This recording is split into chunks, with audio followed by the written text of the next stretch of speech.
So চলেন আমরা ইয়াতে চলে যাই, অ্যাজাইলে চলে যাই। আমি স্ক্রিন শেয়ার করছি, একটা ছোট এক্সারসাইজ দিয়ে শুরু করবো ক্লাস। দেখা যাচ্ছে স্ক্রিনটা? জি ভাইয়া।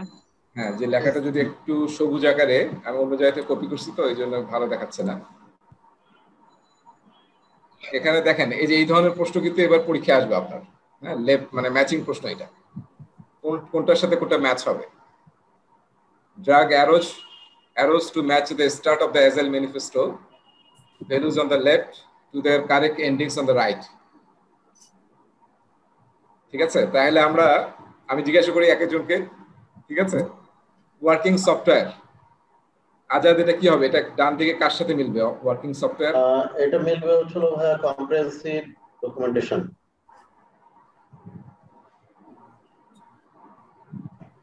তাই ঠিক আছে না? একবার চেক করে নিন, ঠিক থাকার কথা। আমি কনফার্ম। ঠিক আছে ভাই, ঠিক আছে ভাই, ঠিক আছে। আচ্ছা, এরপরে আসি, এই যে রেসপন্ডিং টু চেঞ্জ, এটা কার সাথে কানেক্টেড? তানভীর? ফলোইং এ প্ল্যান। ফলোইং এ প্ল্যান, ঠিক আছে। জি ভাই। অলরাইট, এরপরে আসতেছি আমরা ইন্ডিভিজুয়ালস এন্ড ইন্টারঅ্যাকশনস। এটা ইয়া বলেন, ফারহানা বলেন। Process and tools. গ্রেট। এরপর কাস্টমার কোলাবোরেশন, এটা কে? মুস্তাইন। আর একটাই বাকি আছে, এটা চেক করবে ভাই। Contract negotiation.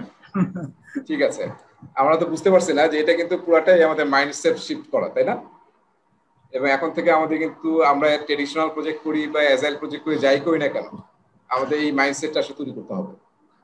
ঠিক আছে, খুবই ইম্পর্টেন্ট। যত কুইকলি উই ক্যান মানে create value for our customers, এবং কাস্টমার ইজ আওয়ার, সবকিছু হার্ট হচ্ছে কাস্টমার। তো তাদেরকে যত আমরা হ্যাপি করতে পারি।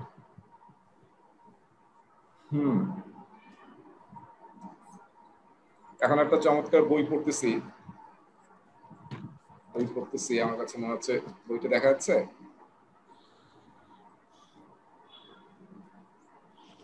The lean something.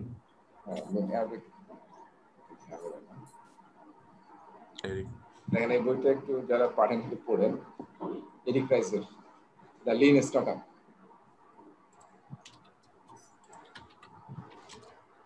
আমরা যারা মানে entrepreneurship, lean startup, so Eric Ries খুবই বিখ্যাত বই।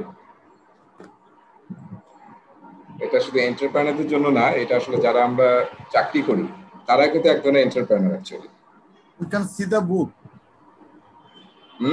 হ্যাঁ, বই দেখছেন তো? না, বই দেখতে বই দেখেননি? না, স্ক্রিন টাচ। ও আচ্ছা, দেখা যায়নি, দেখা গেছে না? না, ভিডিওতে দেখতে পাচ্ছেন তো নাকি? আমারটা আমি দেখতে পাচ্ছি না, হয়তো আমার লাইন স্লো বা সামথিং। জি ভাইয়া, দেখা যায় ভাইয়া। হ্যাঁ, দেখা গেছে, সবাই দেখে ফেলছে। মাঝখানে আমার মেয়েও আসছিল, মেয়েকে দেখা গেছে না। আচ্ছা, অলরাইট, সো চলেন আমরা ভার্চুয়াল জগতে চলে যাই। আমার ব্যাকগ্রাউন্ডটা থাকলে এখানে, এই যে আমার পিছনে এখন যে ব্যাকগ্রাউন্ড, এটা কে চিনি? এই ব্যাকগ্রাউন্ডটা এটা মসজিদের ব্যাকগ্রাউন্ড।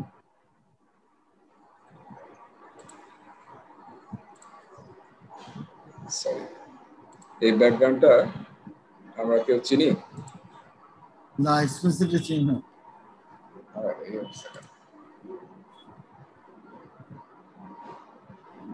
তো ওই বিউটিফুল। কেউ চিনি? কেউ যায় না এই জায়গাটাতে নাকি? না স্যার, এটা বলতে পারছি। গতকাল আমি এখানে 4-5 ঘন্টা কাটালাম। আমি প্রায় যাই আসলে। এই জায়গাটা হচ্ছে বাতিঘর, বিশ্ব সাহিত্য কেন্দ্রের উপরে। ও, বাতিঘর, হ্যাঁ, বাংলাদেশের সবচেয়ে বড় আসলে বইয়ের দোকান।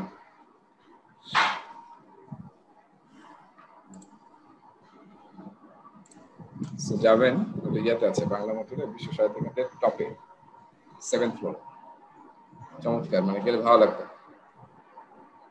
যারা বই প্রেমী আছে অবশ্যই যাবেন। ঠিক আছে, তাহলে লেটস আমরা এখন একটু একাডেমিক হয়ে যাই।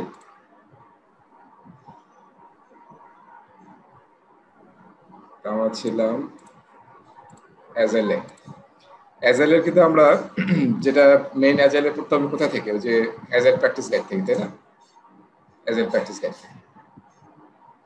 ওকে, আমরা শেষ করছিলাম গত ক্লাসে, আসলে বলতেছিলাম আমরা এইসব আলোচনা করছিলাম, এই স্লাইডটা ছিলাম আমরা, এবং এটা কিন্তু directly connected to chapter 4 agile practice গাইডের চ্যাপ্টার 4 গত ক্লাসগুলো দিয়েছিলাম আমি। সো অ্যাজাইল টিম কিরকম হবে তার আগে আমরা দেখতেছিলাম যে অ্যাজাইল মাইন্ডসেট এবং সার্ভেন্ট লিডারশিপ। সার্ভেন্ট লিডারশিপ নিয়ে আমরা আরেকটু কথা বলবো। চ্যাপ্টার 4 নিয়ে আমি আলোচনা করতেছি আজকে। চ্যাপ্টার 4, 5 দুইটাই আসলে আলোচনা শেষ হবে। সো আমাদের তো মনে আছে না, আই শেপ এবং টি শেপ, আমি দুইটা আপনাদের কাজ দিছিলাম, মনে আছে? একটা হচ্ছে ব্রোকেন কম। তাহলে কে পারবো ব্রোকেন কম মানে কি বোঝাচ্ছে আসলে? একজন বলেন। ভাইয়া ব্রোকেন কম বলতে বোঝাচ্ছে বেসিক্যালি হচ্ছিল টি শেপটাকে এখানে হচ্ছিল ইন্ডিকেট করতেছে অ্যাজাইল টিম। এমন একটা অ্যাজাইল টিম হবে যে এখানে হচ্ছিল শুধুমাত্র একটা সার্টেন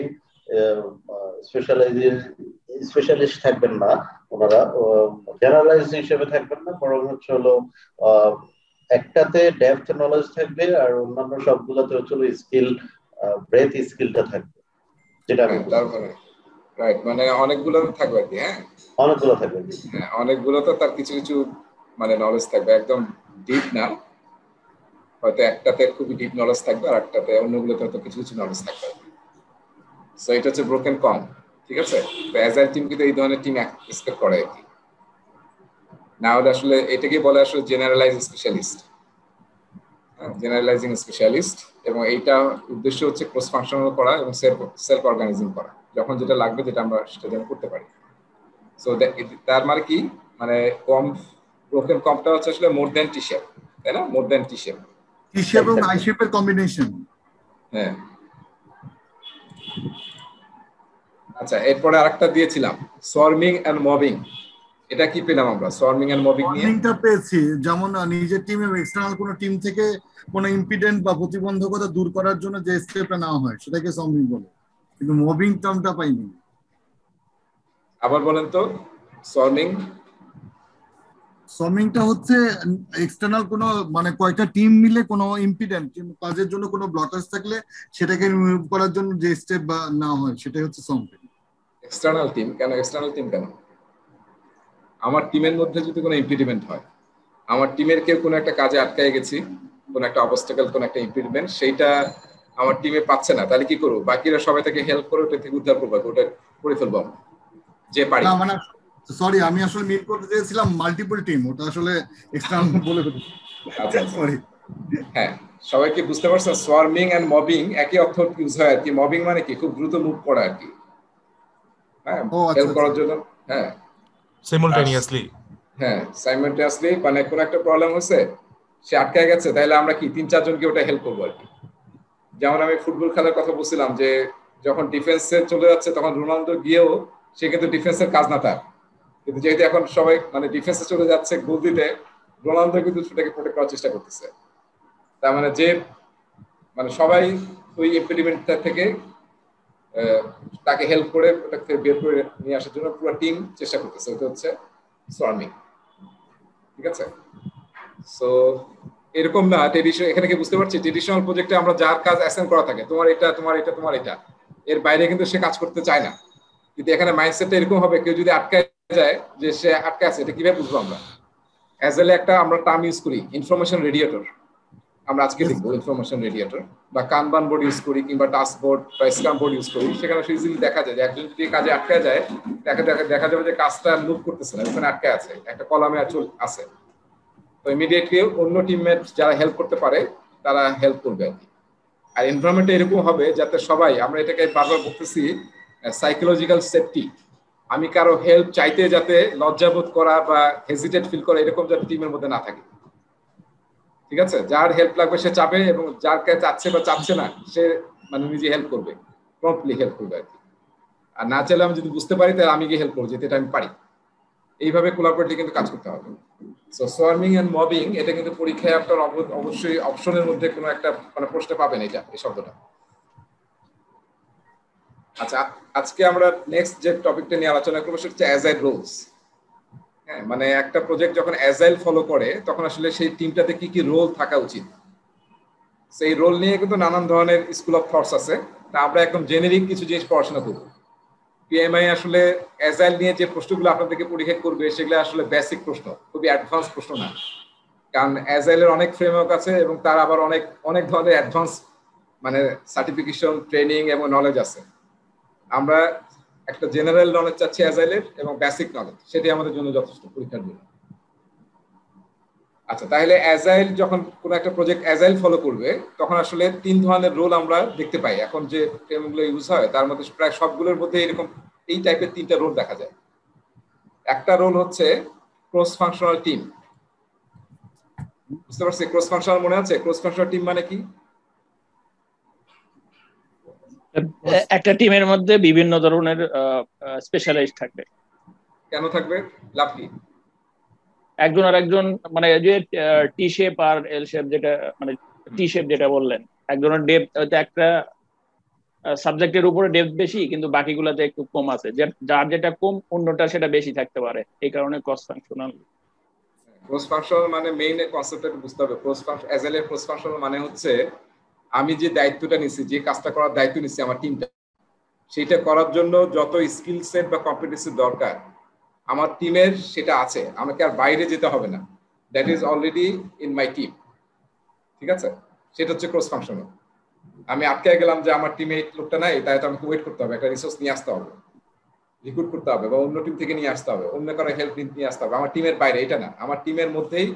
হ্যাঁ, অল স্কিলস দেখেন এখানে, required to produce the working product, service or result, যেটা আমি দায়িত্ব নিচ্ছি।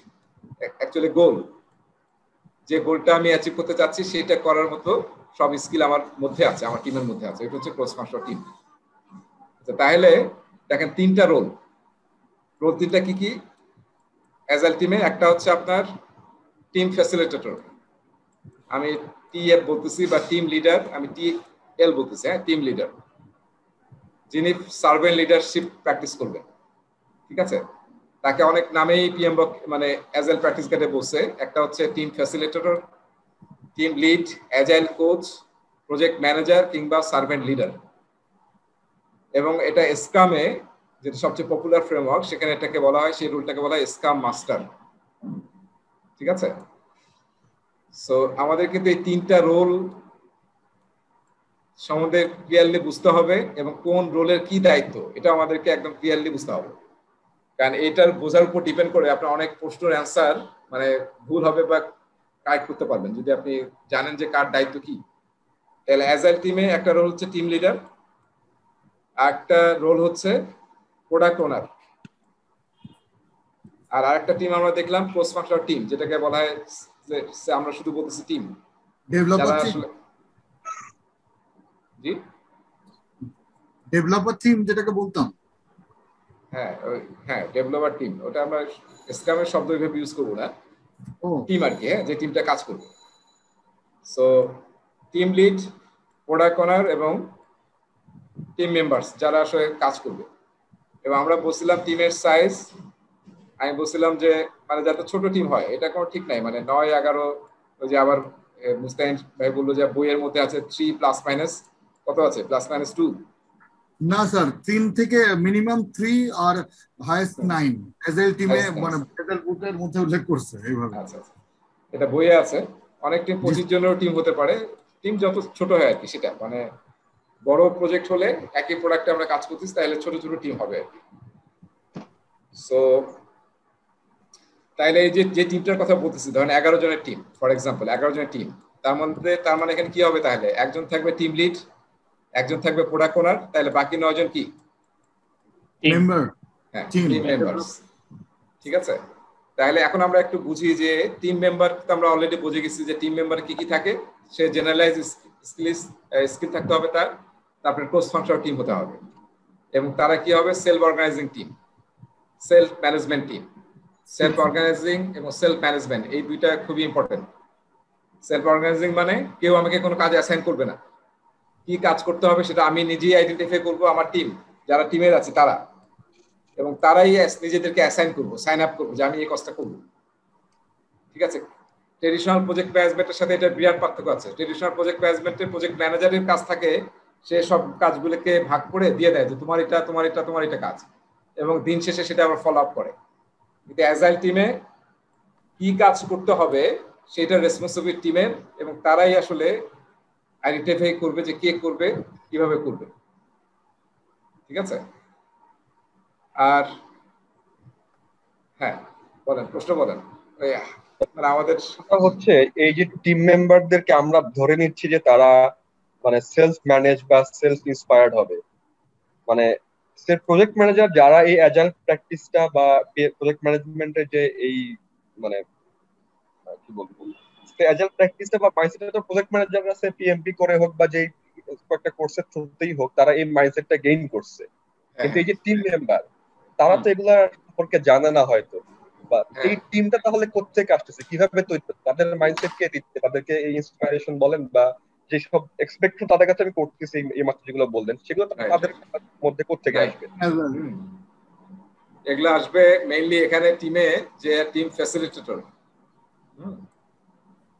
সে তো আসলে মানে অ্যাজাইল এক্সপার্ট। আসলে আমরা এই জন্য অ্যাজাইল কোচ বলতেছি তাকে। এবং কোচ কেন বলতেছি, তার একটা বড় দায়িত্ব হচ্ছে টিমকে ট্রেন আপ করা, যে অ্যাজাইলের প্রসেস গুলা কি, অ্যাজাইলের ইভেন্ট গুলা কি, সেলিব্রেশন কি, আমরা একটু পরে সামনে আসবো এগুলো নিয়ে, কিভাবে অ্যাজাইলের মাইন্ডসেট কিভাবে নিয়ে আসতে হবে আমাদের মধ্যে, এইসব নিয়ে তার দায়িত্ব হচ্ছে তার টিমকে কোচ করা, ট্রেনিং দেওয়ানো এবং মেন্টরিং করা। তার একটা মেজর রেসপন্সিবিলিটি টিম ফ্যাসিলিটেটর। ওকে, ঠিক আছে ভাই, একটা প্রশ্ন ছিল। হ্যাঁ বলেন। সেটা হচ্ছে আমরা পিএমপি পাস করে প্রজেক্ট ম্যানেজার হচ্ছি, কিন্তু অ্যাজাইলে দেখতেছি there is no project manager, তাহলে কেমনে হলো? হ্যাঁ এটা পরে আসতেছি, একটু পরে এটা ডিসকাস করবো। আর কারো প্রশ্ন ছিল? তিনজন হ্যান্ড রাইজ করছিলেন, আর কারো? আমরা হ্যান্ড রাইজ না করে আমরা কোশ্চেন করবো ডাইরেক্টলি, তাইলে আসলে কারো মিস হবে না। এই যে টিম ফ্যাসিলিটেটরের ভিতরে scrum master, agile coach, project manager, servant leader, team এটা সবই আছে, বাট আবার নিচে নো প্রজেক্ট ম্যানেজার, এটা একটু বুঝলাম। হ্যাঁ ওটা এখন আমি ব্যাখ্যা করিনি, ব্যাখ্যা করতে যাচ্ছি। ওকে, হ্যাঁ আচ্ছা, এটা আসলে পিএমআই বলতেছে যে কোন আসলে যত ফ্রেমওয়ার্ক আছে অ্যাজাইলের, কোন ফ্রেমওয়ার্কের একটা প্রজেক্ট ম্যানেজার বলে কোনো ডেজিগনেশন নাই, রোল নাই। হয় স্ক্রাম মাস্টার, টিম ফ্যাসিলিটেটর বা অ্যাজাইল কোচ, এই ধরনের নামে আছে আর কি, ডিফারেন্ট নামে আছে। সো এখন পিএমআই তো যেহেতু অনেক আগে থেকে পিএমআই আসলে প্রজেক্ট ম্যানেজারকে প্রমোট করে, এবং আমরা প্রতিষ্ঠা আসলে প্রজেক্ট ম্যানেজারের পড়া, এই জন্য আসলে পিএমআই এর বইয়ে অ্যাজাইল প্র্যাকটিস গাইডে দেখবেন যে এটাকে তারা বলতেছে প্রজেক্ট ম্যানেজার, কিন্তু অ্যাজাইল টিম প্রজেক্ট ম্যানেজার শব্দটা ইউজ করে না। এই জন্য আমি আসলে বলছি নো প্রজেক্ট ম্যানেজার। আসলে বেশিরভাগ ফ্রেমওয়ার্কে কোথাও প্রজেক্ট ম্যানেজার বলে কোনো থাকে না। এখন আবার যে একজন প্রশ্ন করলেন যে আসলে তাহলে এখানে প্রজেক্ট ম্যানেজার নাই, তাহলে কে আসলে ইয়া করতেছে, টিমটা চালাচ্ছে কে? ঠিক আছে, প্রজেক্ট ম্যানেজার রোলটাই বা নাই কেন? সো এই যে তিনটা রোল, তার মধ্যে 3 নম্বর রোলটা আসলে আমরা ট্রেডিশনাল প্রজেক্ট ম্যানেজার রোল ভাবতে পারি। হ্যাঁ, জাস্ট ধরে নিতে পারে যে টিম ফ্যাসিলিটেটর সে আসলে ট্রেডিশনাল প্রজেক্টের প্রজেক্ট ম্যানেজার, এটা আমি জাস্ট ধরে নেই। তারপর আমি লাস্টে ব্যাখ্যা করবো যে কেন আসলে প্রজেক্ট ম্যানেজার অ্যাজাইল টিমে নাই। আচ্ছা, 2 নম্বর হচ্ছে প্রোডাক্ট ওনার। প্রোডাক্ট ওনার হচ্ছে যিনি আসলে কাস্টমারের রিপ্রেজেন্টেটিভ, যিনি আসলে বিজনেস ভ্যালু বোঝেন, কোন প্রোডাক্টটা তৈরি করতে হবে, তার কি কি ফিচার থাকা দরকার, সেটা যিনি বোঝেন তাকে আমরা প্রোডাক্ট ওনার বলি। ঠিক আছে, এবং প্রোডাক্ট ওনার আসলে কাস্টমার থেকে আসলে সবচেয়ে বেটার হয়, কারণ সে জানে যে আসলে আমার কি দরকার যদি সে কাস্টমার রিপ্রেজেন্টেটিভ হয়। আর আমরা ট্রেডিশনাল প্রজেক্টে কি হয়, আসলে প্রোডাক্ট ওনার হচ্ছে সেই পার্সন যিনি আসলে স্টেক হোল্ডার বা কাস্টমার এবং আমাদের টিম, ডেভেলপমেন্ট টিম বা টিম মেম্বার্স, তাদের মধ্যে যিনি ইন্টারপ্রেট করে দিতে পারবেন যে আমার কাস্টমার কি চায়। এবং ডেভেলপমেন্ট তো টেকনিক্যাল টিম, আর এরা হচ্ছে মানে নন টেকনিক্যাল টিম, রাইট? তারা তো জাস্ট কাস্টমার পার্সপেক্টিভ বিভিন্ন জিনিস চাবে, কিন্তু আমার টিম যে এদের রিকোয়ারমেন্ট ফুলফিল করার জন্য টিমের ল্যাঙ্গুয়েজে ইন্টারপ্রেট করা, সেটা হচ্ছে প্রোডাক্ট ওনারের কাজ। কাস্টমারের ল্যাঙ্গুয়েজকে টিমের ল্যাঙ্গুয়েজে ইন্টারপ্রেট করা, এটা হচ্ছে প্রোডাক্ট ওনারের কাজ। এবং প্রোডাক্ট ওনার আসলে অ্যাজাইল টিমে মেইন রেসপন্সিবল সেই প্রোডাক্টটার ফিচার, ফাংশনালিটি এবং বিজনেস ভ্যালুর ব্যাপারে। আমরা যে বিজনেস ভ্যালু ক্রিয়েট করতে যাচ্ছি এবং যে প্রোডাক্ট সার্ভিস রেজাল্ট তৈরি করতে যাচ্ছি তার মেইন ওনার হচ্ছে, অ্যাকাউন্টেবল হচ্ছে প্রোডাক্ট ওনার। ঠিক আছে? হ্যাঁ, উনি কি বিজনেস অ্যানালিস্ট হতে পারেন? হতে পারেন। আমরা আসলে ট্রেডিশনাল প্রজেক্টে বিজনেস অ্যানালিস্ট নামে একটা পদ থাকে, সে কিছুটা প্রোডাক্ট ওনার সাথে যায়, কিন্তু ডাইরেক্টলি আবার বলা যাবে না সে কিছুটা প্রোডাক্ট ওনার। বিজনেস ওনারের ফাংশনালিটিটা তিনি ক্যারি করেন কিনা এটা। হ্যাঁ, অনেকটাই ক্যারি করতে পারেন আর কি। কিন্তু ডাইরেক্ট বিজনেস অ্যানালিস্ট কোথাও বলে না, এই জন্য বলা যাবে না বিজনেস অ্যানালিস্ট, কিন্তু প্রোডাক্ট ওনারের দায়িত্বটা ওইরকমই। আপনি বলেন যে ল্যাঙ্গুয়েজ থেকে, মানে ডেভেলপার টিমকে যে কাস্টমার রিকমেন্ডেড ল্যাঙ্গুয়েজ থেকে করে দেন, কি বলে ইন্টারপ্রেট করেন, তো ইন্টারপ্রেট করতে হলে তো বিজনেস অ্যানালিস্টের দরকার হয়। এই জন্য আমি বললাম তো ওই নলেজটা কি ওনার থাকে কিনা এই জন্য। হ্যাঁ, ওই নলেজটা থাকবে, তার মেইন নলেজ থাকবে যে আমরা যে প্রোডাক্ট সার্ভিস চাচ্ছি সেটা যাতে উনি ফুললি বোঝেন আর কি, যে এটা আমার কি চাচ্ছি আসলে। I want a button to open. আচ্ছা, এরপরে আসেন আমরা যে কথাটা বলতেছিলাম, তাহলে ডেভেলপমেন্ট টিম, এখানে আরেকটা আমি শব্দ ইউজ করি, সেটা হচ্ছে যে টিম ফ্যাসিলিটেটর। উনি হচ্ছেন অ্যাজাইল টিমের প্রসেসের ওনার। ঠিক আছে? প্রসেসের ওনার।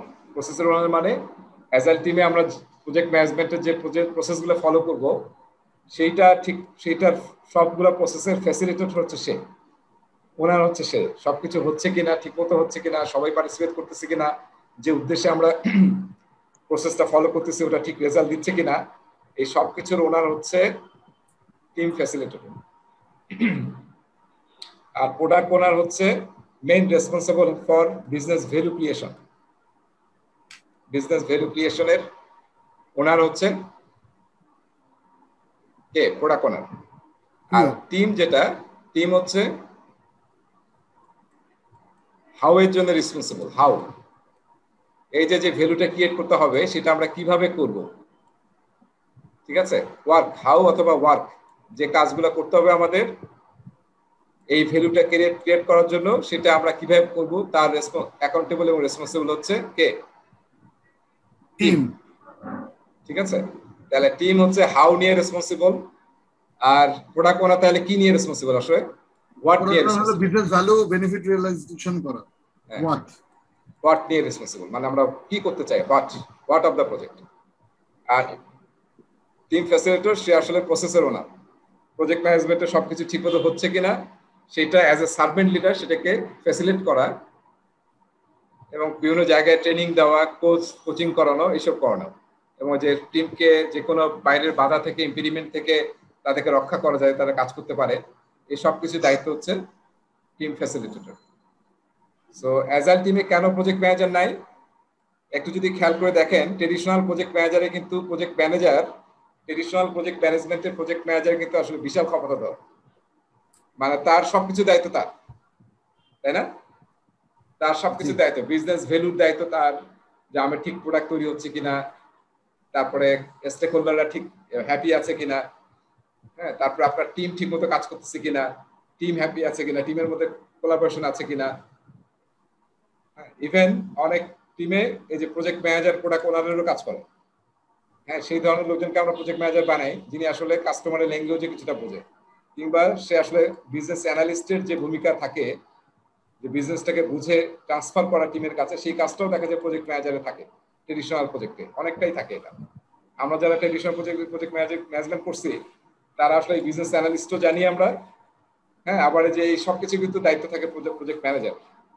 কিন্তু অ্যাজাইল কি করছে, এই দায়িত্বটাকে আসলে 3 জায়গায় ভাগ করে দিয়েছে, এবং যে হাউ, কিভাবে টিম কাজ করবে, সেটাও কিন্তু প্রজেক্ট ম্যানেজারের দায়িত্ব থাকে ট্রেডিশনাল প্রজেক্টে। কিন্তু এখানে আমি কি করছি, প্রজেক্ট ম্যানেজারের সেই এত বড় দায়িত্বটাকে আসলে 3টা রোলের মধ্যে ডিস্ট্রিবিউট করে দেওয়া হচ্ছে। বুঝতে পারছি আমরা? সেই জন্য আসলে অ্যাজাইল টিম প্রজেক্ট ম্যানেজার শব্দটা ইউজ না করে, এই যে এরকম আমরা বলতেছি স্কাম মাস্টার কিংবা অ্যাজাইল কোচ কিংবা সার্ভেন্ট লিডার। এটা বোধহয় ইয়া প্রশ্ন করছিলেন না রাজু? আচ্ছা, আমরা লিডারশিপ নিয়ে কথা বলতেছিলাম না গত ক্লাসে, যে সার্ভেন্ট লিডারশিপ। তাহলে সার্ভেন্ট লিডারশিপের আসলে কয়েকটা ক্যারেক্টারিস্টিক আমরা সামনেও পড়বো। এই যে আমি একটু এখানে ওটা একটু আবার মেনশন করি, এটা আসলে 3 নম্বর চ্যাপ্টারে আছে, কি 4 নম্বর চ্যাপ্টারে আছে কিন্তু সার্ভেন্ট লিডারশিপ নিয়ে।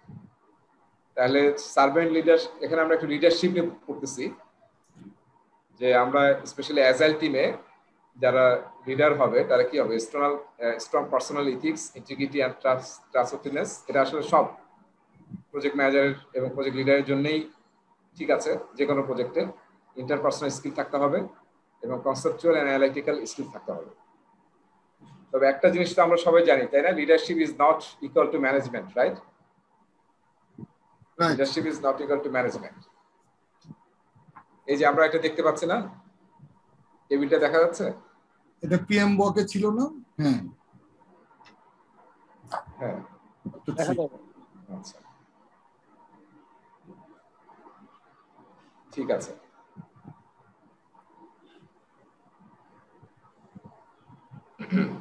আচ্ছা, এখন আমরা একটু আমি জাস্ট 2 মিনিটের জন্য আপনাদেরকে ব্রেকআউট রুমে পাঠাবো, ঠিক আছে? এবার আপনারা একটু কাইন্ডলি দেখবেন, আমরা তো জানি যে ম্যানেজমেন্ট এবং লিডার কিন্তু সেম না, তাই না? ম্যানেজমেন্ট এক ধরনের স্কিল এবং এক ধরনের মেন্টালিটি ক্যারি করে, আর লিডার্সটা কিন্তু অন্য ধরনের মেন্টালিটি ক্যারি করে। সো এই বাম দিকে যে অপশনসগুলো আমরা দেখছি সেটা সবগুলোই হচ্ছে কি নিয়ে, যারা ম্যানেজার বা ম্যানেজমেন্ট প্র্যাকটিস করে, manager as a boss practice করে, তারা আসলে ম্যানেজমেন্ট। এই যে এই ক্যারেক্টারিস্টিকগুলো, কয়টা ক্যারেক্টারিস্টিক আছে? 3, 3, 6, 9, 10, 11টা। আর ডান দিকে লিডার্সরা তারা আসলে সেম। যেমন এখানে বলা হচ্ছে ডাইরেক্ট ইউজিং পজিশনাল পাওয়ার, ম্যানেজারের সাথে পজিশনাল পাওয়ার ইউজ করে, আর লিডাররা কি করে, ইনফ্লুয়েন্স করে, গাইড করে, কোলাবরেট প্রেফার করে, ঠিক আছে? সো আপনারা জাস্ট 2 মিনিট ডিসকাস করবেন যে এই সবগুলো পয়েন্ট বুঝতে পারছেন কিনা। আমি জিজ্ঞাসা করবো, এখানে কয়েকটা পয়েন্ট আছে যেটা আমাদের খুব ক্লিয়ার হওয়া দরকার, এবং আপনারা কি বুঝলেন এটা আমি একটু জিজ্ঞাসা করবো। সো আমরা জাস্ট এখন 2 মিনিটের জন্য ইয়াতে যাচ্ছি, ব্রেকআউট রুমে যাচ্ছি। আচ্ছা, সবাই কি পারছি? মানে সবার কাছে কিন্তু স্লাইড ছিল? জি ভাই, আমরা একটু ডিসকাস করলাম, 2-3টা পয়েন্ট একটু কনফিউশন আছে। আচ্ছা, তাহলে আসলে আমরা ওটা নিয়ে আলোচনা করি যে আমাদের এই 2-3টা। প্রথম টিম বলেন যে আপনাদের এখানে কোনো কনফিউশন আছে? আমাদের এক্সেপ্ট দা স্ট্যাটাস কিউ, এই পয়েন্টটাতে আমাদের একটু ক্লারিফিকেশন দরকার। আচ্ছা, স্ট্যাটাস কো, তাই না? এক্সেপ্ট স্ট্যাটাস কো, এইটা। জি। আর কোন, আর পরে হচ্ছে ফোকাস অন বটম লাইন, এর অ্যাডজাসেন্ট উপরেরটা। ওকে, বাকিগুলো আমাদের আমাদের টিমের কি অবস্থা? বাকিগুলো জাস্ট মানে বোঝা গেছে, তাই না? আচ্ছা, বাকি অন্য টিমের কি অবস্থা? অন্য টিমের কি আর মানে কোনো কনফিউশন আছে এখানে স্লাইডটাতে? ডিসকাস করলে বোধহয় ভালো হয় ওয়ান বাই ওয়ান। আচ্ছা ঠিক আছে, এই দুইটা বড় ইস্যুস। আচ্ছা, আমরা আগে ডিসকাস করি, তারপরে দুইটাতে আসবো। আচ্ছা, ডাইরেক্ট ইউজিং পজিশন, এটা তো আমরা আগে আলোচনা করছি যে ম্যানেজাররা পজিশনাল পাওয়ার ইউজ করে। আমি বস, আমি ম্যানেজার, আমি ভিপি, আমি ইভিপি, সো আমি ওইভাবে রোল প্লে করি। আর এখানে আমরা ইনফ্লুয়েন্স, কোলাবরেট এবং গাইড, রিলেশনাল পাওয়ারটা মেইন হচ্ছে রিলেশনাল পাওয়ার ইউজ করে লিডাররা। আপনারা তো জানেন না, শেখ মুজিবুর রহমান ওয়াজ এ গ্রেট লিডার, তাই না? উনি কিন্তু প্রায় সবাইকে তুই করে কথা বলতেন। এই তুই কেন আসলি না, তুই করলি না, হ্যাঁ, এরকম একটা সম্পর্ক, তুই করে, মানে এরকম একটা রিলেশনশিপ ছিল। এবং ওই যে গেস্ট যায় তুমি লুঙ্গি পরে চলে আসতেন, এরকমই ছিল কিন্তু রিলেশনশিপ গুলো অনেক, তাই না? জানি না আমরা। হ্যাঁ, আচ্ছা, মেইনটেইন, ম্যানেজার শুধু মেইনটেইন করে যায়, আর লিডাররা কি করে, ডেভেলপ করে। ম্যানেজাররা অ্যাডমিনিস্ট্রেট করে আর ইনোভেট করে, ঠিক আছে? Focus on systems and structure, focus on relationships with people focus. লিডারদের মেইন ফোকাস হচ্ছে পিপল, কারণ পিপলকে যদি আপনি ইন্সপায়ার রাখতে পারেন তাহলে তো আসলে যে কোনো কিছু করাই সম্ভব আপনার টিম দিয়ে। রিলাই অন কন্ট্রোল, তাই না? খালি কন্ট্রোল করার চেষ্টা করে, সব তার কাছে রাখবে। আর এটা কি হবে, ইন্সপায়ার ট্রাস্ট। টিমের মধ্যে ট্রাস্ট থাকে তাহলে আপনি কিন্তু আরো ভালো কাজ করতে পারবেন। আর এটা আমরা সবাই জানি, ম্যানেজাররা নিয়ার টার্ম গোলস নিয়ে কাজ করে, আর লিডাররাই হচ্ছে ভিশনারি। লিডার মানে আমরা বলি যে ভিশনারি, তো তারা আছে লং রেঞ্জ ভিশন নিয়ে কাজ করে। আর এটা হচ্ছে আস্ক, হাউ এন্ড হোয়েন, হ্যাঁ, কিভাবে কখন হবে। আর এটা হচ্ছে হোয়াট এন্ড হোয়াই, ঠিক আছে, এটা কি এবং কেন, ঠিক আছে, কেন নিয়ে প্রশ্ন করে। দেখা তো আপনারা খেয়াল করছেন কি বাচ্চারা কি যে এগুলো নিয়ে প্রশ্ন করে না সবসময়, হোয়াট অ্যান্ড হোয়াই, সবাই আমরা বিরক্ত হয়ে যাই প্যারেন্টসরা, এটা কেন ওটা কেন এটা কেন হলো, এরকম খেয়াল প্রশ্ন করতে থাকে। আচ্ছা, এরপরে আসতেছি ফোকাস অন বটম লাইন। এটাতে আমরা কি বুঝলাম আসলে, কেউ কিছু বুঝতে পারছি বা কেউ জানে ফোকাস অন বটম লাইন মানে কি? আমাদের একজন টিম মেম্বার বলছিলেন যে যেহেতু ম্যানেজমেন্ট ডিরেক্টিভ থাকে, সেটা এক্স্যাক্টলি বলতে পারছি না, বাট কনসেপ্টটা বলছি। সেটা হচ্ছে যে ম্যানেজমেন্ট সবসময় তার বটম লাইনকে প্রেশারাইজ করে বা ডিরেক্ট করে, সে ব্যাপারটা। আর লিডারশিপ মেথডে যেটা হয় সেটা হচ্ছে হরিজন্টাল সবাই টিম হিসাবে সবাইকে একসাথে নিয়ে উঠে আসে বা তাদের সাথে একসাথে কাজ করে। আচ্ছা, বটম লাইন কিন্তু আসলে ফাইন্যান্সের সব, ফাইন্যান্স থেকে আসছে আর কি, ফাইন্যান্সটা আমরা তাহলে হ্যাঁ, it is all the things boil down to money, তাহলে ওই দিক থেকে যাচ্ছে, ওই কথাটা আসতেছে। Right right. Focus on bottom line মানে হচ্ছে আমার অর্গানাইজেশন, আমরা সবাই জানি যে বিজনেস হচ্ছে প্রফিট ম্যাক্সিমাইজেশন করা হয়, তাই না? Business equal to profit maximisation, মানে আমি যে সহজ কথায় বলি আর কি। সো বটম লাইন হচ্ছে যে আমার শেয়ার হোল্ডারদের প্রফিট হচ্ছে কিনা সেটাই ম্যানেজমেন্টের ফোকাস, ঠিক আছে? আমার লোকজন মরে গেল না বেঁচে গেল, তারা ভালো আছে না খারাপ আছে, এটা আমার দেখার কোনো দরকার নেই। আমাকে দায়িত্ব দেওয়া হয়েছে প্রেশারাইজ করে লোকজনকে কাজ করে নিয়ে বের করা, সেটা আমি করবো এবং দিন শেষে দেখাবো যে এত প্রফিট হচ্ছে আমার, ঠিক আছে? আর লিডাররা কি করে? ফোকাস অন দা হরিজন, আমার মানুষ নিয়ে আমি কাজ করি। আমার মানুষ যদি ঠিক না থাকে, তারাই যদি খেয়ে পড়ে না বাঁচে, তাহলে আমি আসলে আমার অর্গানাইজেশন কিভাবে ভালো করবো, তাই না? এটা কিন্তু আসলেই তাই। তো এখন যারা দেখবেন ভালো অর্গানাইজেশন, তারা দেখবেন যে সবচেয়ে ফ্যাসিলিটেট কাদের করে? এমপ্লয়ীদের করে। এই যে গুগল বলেন, ফেসবুক বলেন, যেগুলোতে আমরা কাজ করতে চাই বা আমাদের দেখে ভালো লাগে, দেখবেন সব হচ্ছে এমপ্লয়ি ফোকাস, পিপুল ফোকাস। তারা যা চায়, আমার কুকুর নিয়ে অফিস করতে ভালো লাগে, তাহলে আপনি আপনার কুকুর নিয়ে আসেন, এটা খাইতে ইচ্ছা করে আপনি খান, সবকিছু ওপেন, যেটা যার খাইতে ইচ্ছা করে, খেতে ইচ্ছা করে যার খেলেন, সুইমিং করবেন সুইমিং করেন, so everything for the people, ঠিক আছে? পরেরটা দেখেন, এটা থেকে একটা প্রশ্ন আসবে, হ্যাঁ, এটা একটা টপিকও আছে, আমরা স্টুডেন্ট ম্যানুয়ালে পড়বো, এক্সেপ্ট স্ট্যাটাস কো। স্ট্যাটাস কো একটা শব্দ, দেখবেন আপনি একটা সার্চ করলে পাবেন ইয়াতে, ডিকশনারি ওয়ার্ড। স্ট্যাটাস কো মানে এক্সিস্টিং সিস্টেম, যেটা অলরেডি আছে, হ্যাঁ, ওর বাইরে আর চিন্তা করতে চাই না আমরা। এটা এভাবে আছে, মানে যুগ যুগ ধরে এইভাবে চলে আসতেছে, তাহলে ওইটাই আমরা ফলো করবো, সনাতন পন্থী আর কি। এর বাইরে যে কাজ করবো বা এর বাইরে চিন্তা করবো, এটা করি না আমরা, সেটা হচ্ছে ম্যানেজার। আর লিডার্সরা কি করে? লিডার্সরা গ্রোথ মাইন্ডেড হয়। সো চ্যালেঞ্জ, হ্যাঁ, চ্যালেঞ্জ স্ট্যাটাস কো। তুমি এটা কেন করতেছো, কেন আমরা এটা 5 বছর ধরে করতেছি, কি বেনিফিট দিচ্ছে এটা, এর চেয়ে ভালো কোনো ওয়ে আছে কিনা, বুঝতে পারছেন? এই কোশ্চেন গুলা লিডার্সরা করে, কিন্তু ম্যানেজারদের তো এটাই নাই, মাইন্ডসেটে নাই। তারা খালি যা বলে দিচ্ছে বস, তার উপর থেকে সে সেটা শুধু এক্সিকিউট করে, বুঝতে পারছি? সো এইটা কিন্তু এখন একটা জিনিস মনে রাখেন, স্পেশালি অ্যাজাইল টিমে এই যে চ্যালেঞ্জ স্ট্যাটাস কো, এটা শুধু লিডারের বা টিম লিডারের কিন্তু ক্যারেক্টারিস্টিক না, এটা অ্যাজাইল টিমের সবার ক্যারেক্টারিস্টিক এটা হতে হবে, ঠিক আছে? নাহলে কিন্তু কোনো টিম ডেভেলপ করতে পারবে না যদি তারা এরকম মাইন্ডসেট হয়।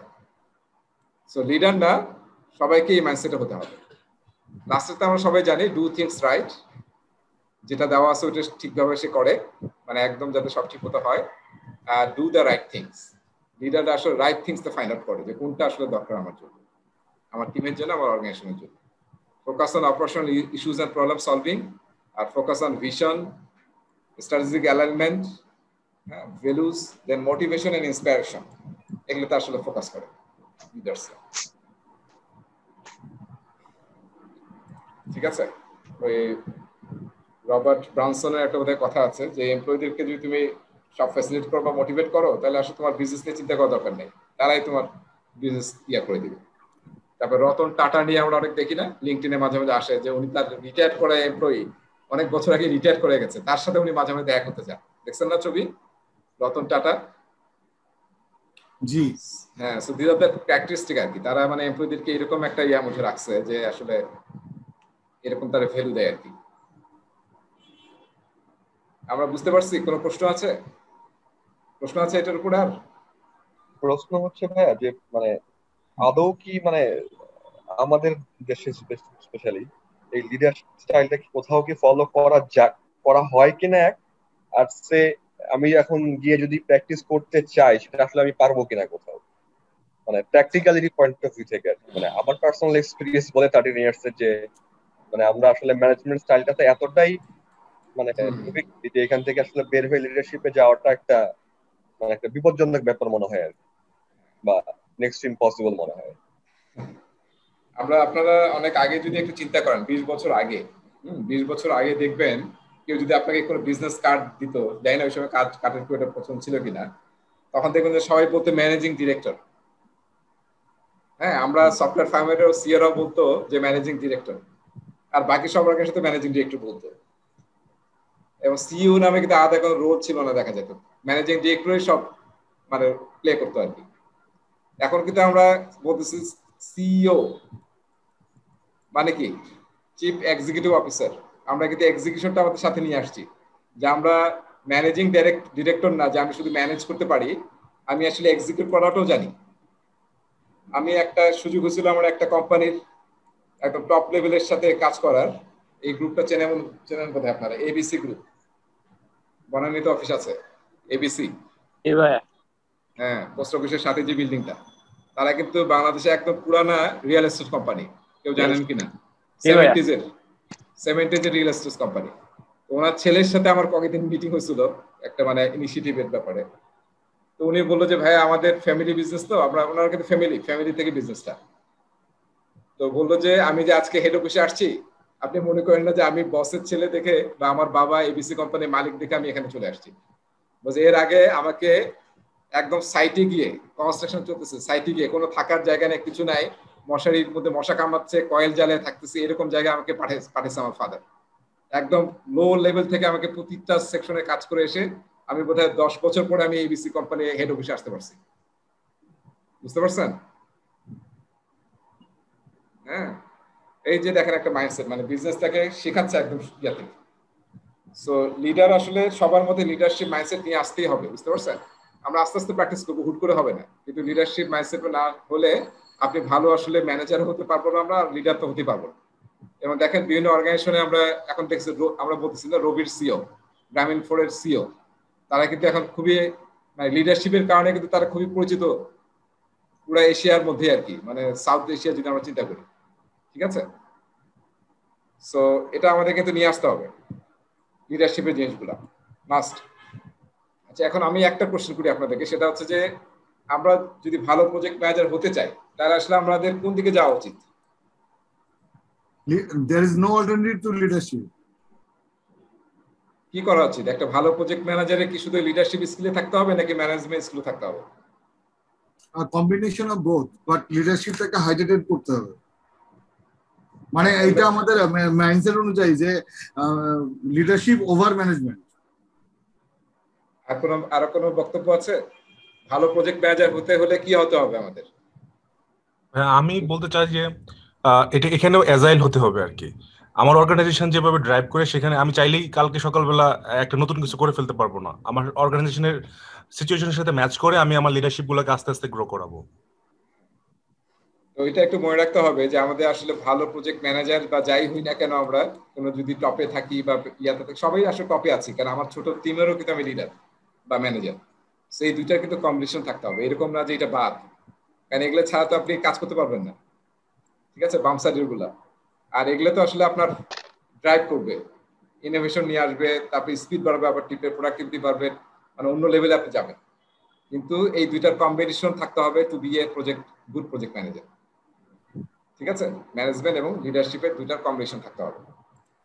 ওকে, নেক্সট স্লাইডে যাচ্ছি আমি, অনেক ডিসকাস হয়ে গেছে এখানে।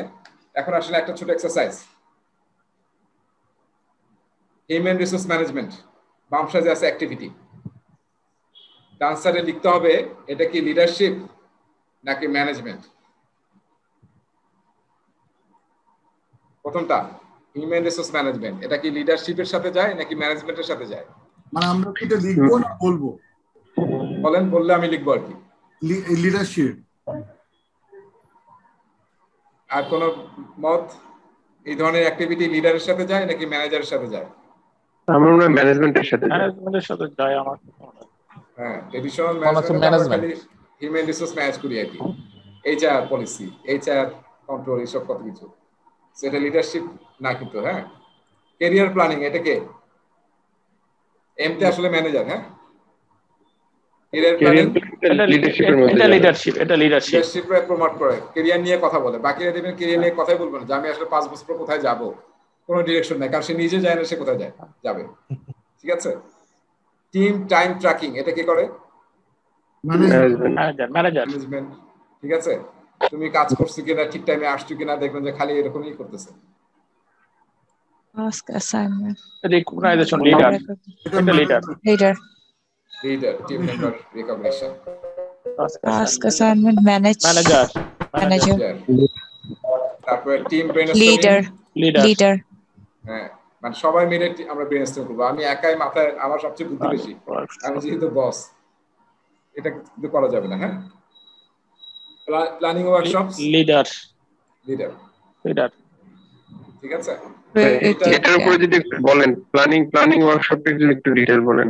হ্যাঁ, ডিটেইল মানে যখনই কোনো প্ল্যানিং করবেন, একা একা না, যে আমি যেহেতু বুদ্ধিজীবী আমি সবাইকে বললাম যে এইটাই ঠিক আছে, এইটাই কর, এরকম যাতে না হয়। আমরা সবার কথা শুনি, 5 জন 6 জন বা 10 জন টিমে আছি, সবাই মিলে আমরা প্ল্যান করি। যে কোনো প্ল্যানিং এর একটা কমন জিনিস মনে রাখি, যেটা আরো সামনে আসবে এবং বারবার আমি বলবো, এবং এটা আপনার মাইন্ডসেটে ঢুকে নিতে হবে। সেটা হচ্ছে যে কাজটা করবে, হ্যাঁ, আপনি তো প্রজেক্ট ম্যানেজার, টিম লিড, আপনি সব কাজ করবেন? সম্ভব?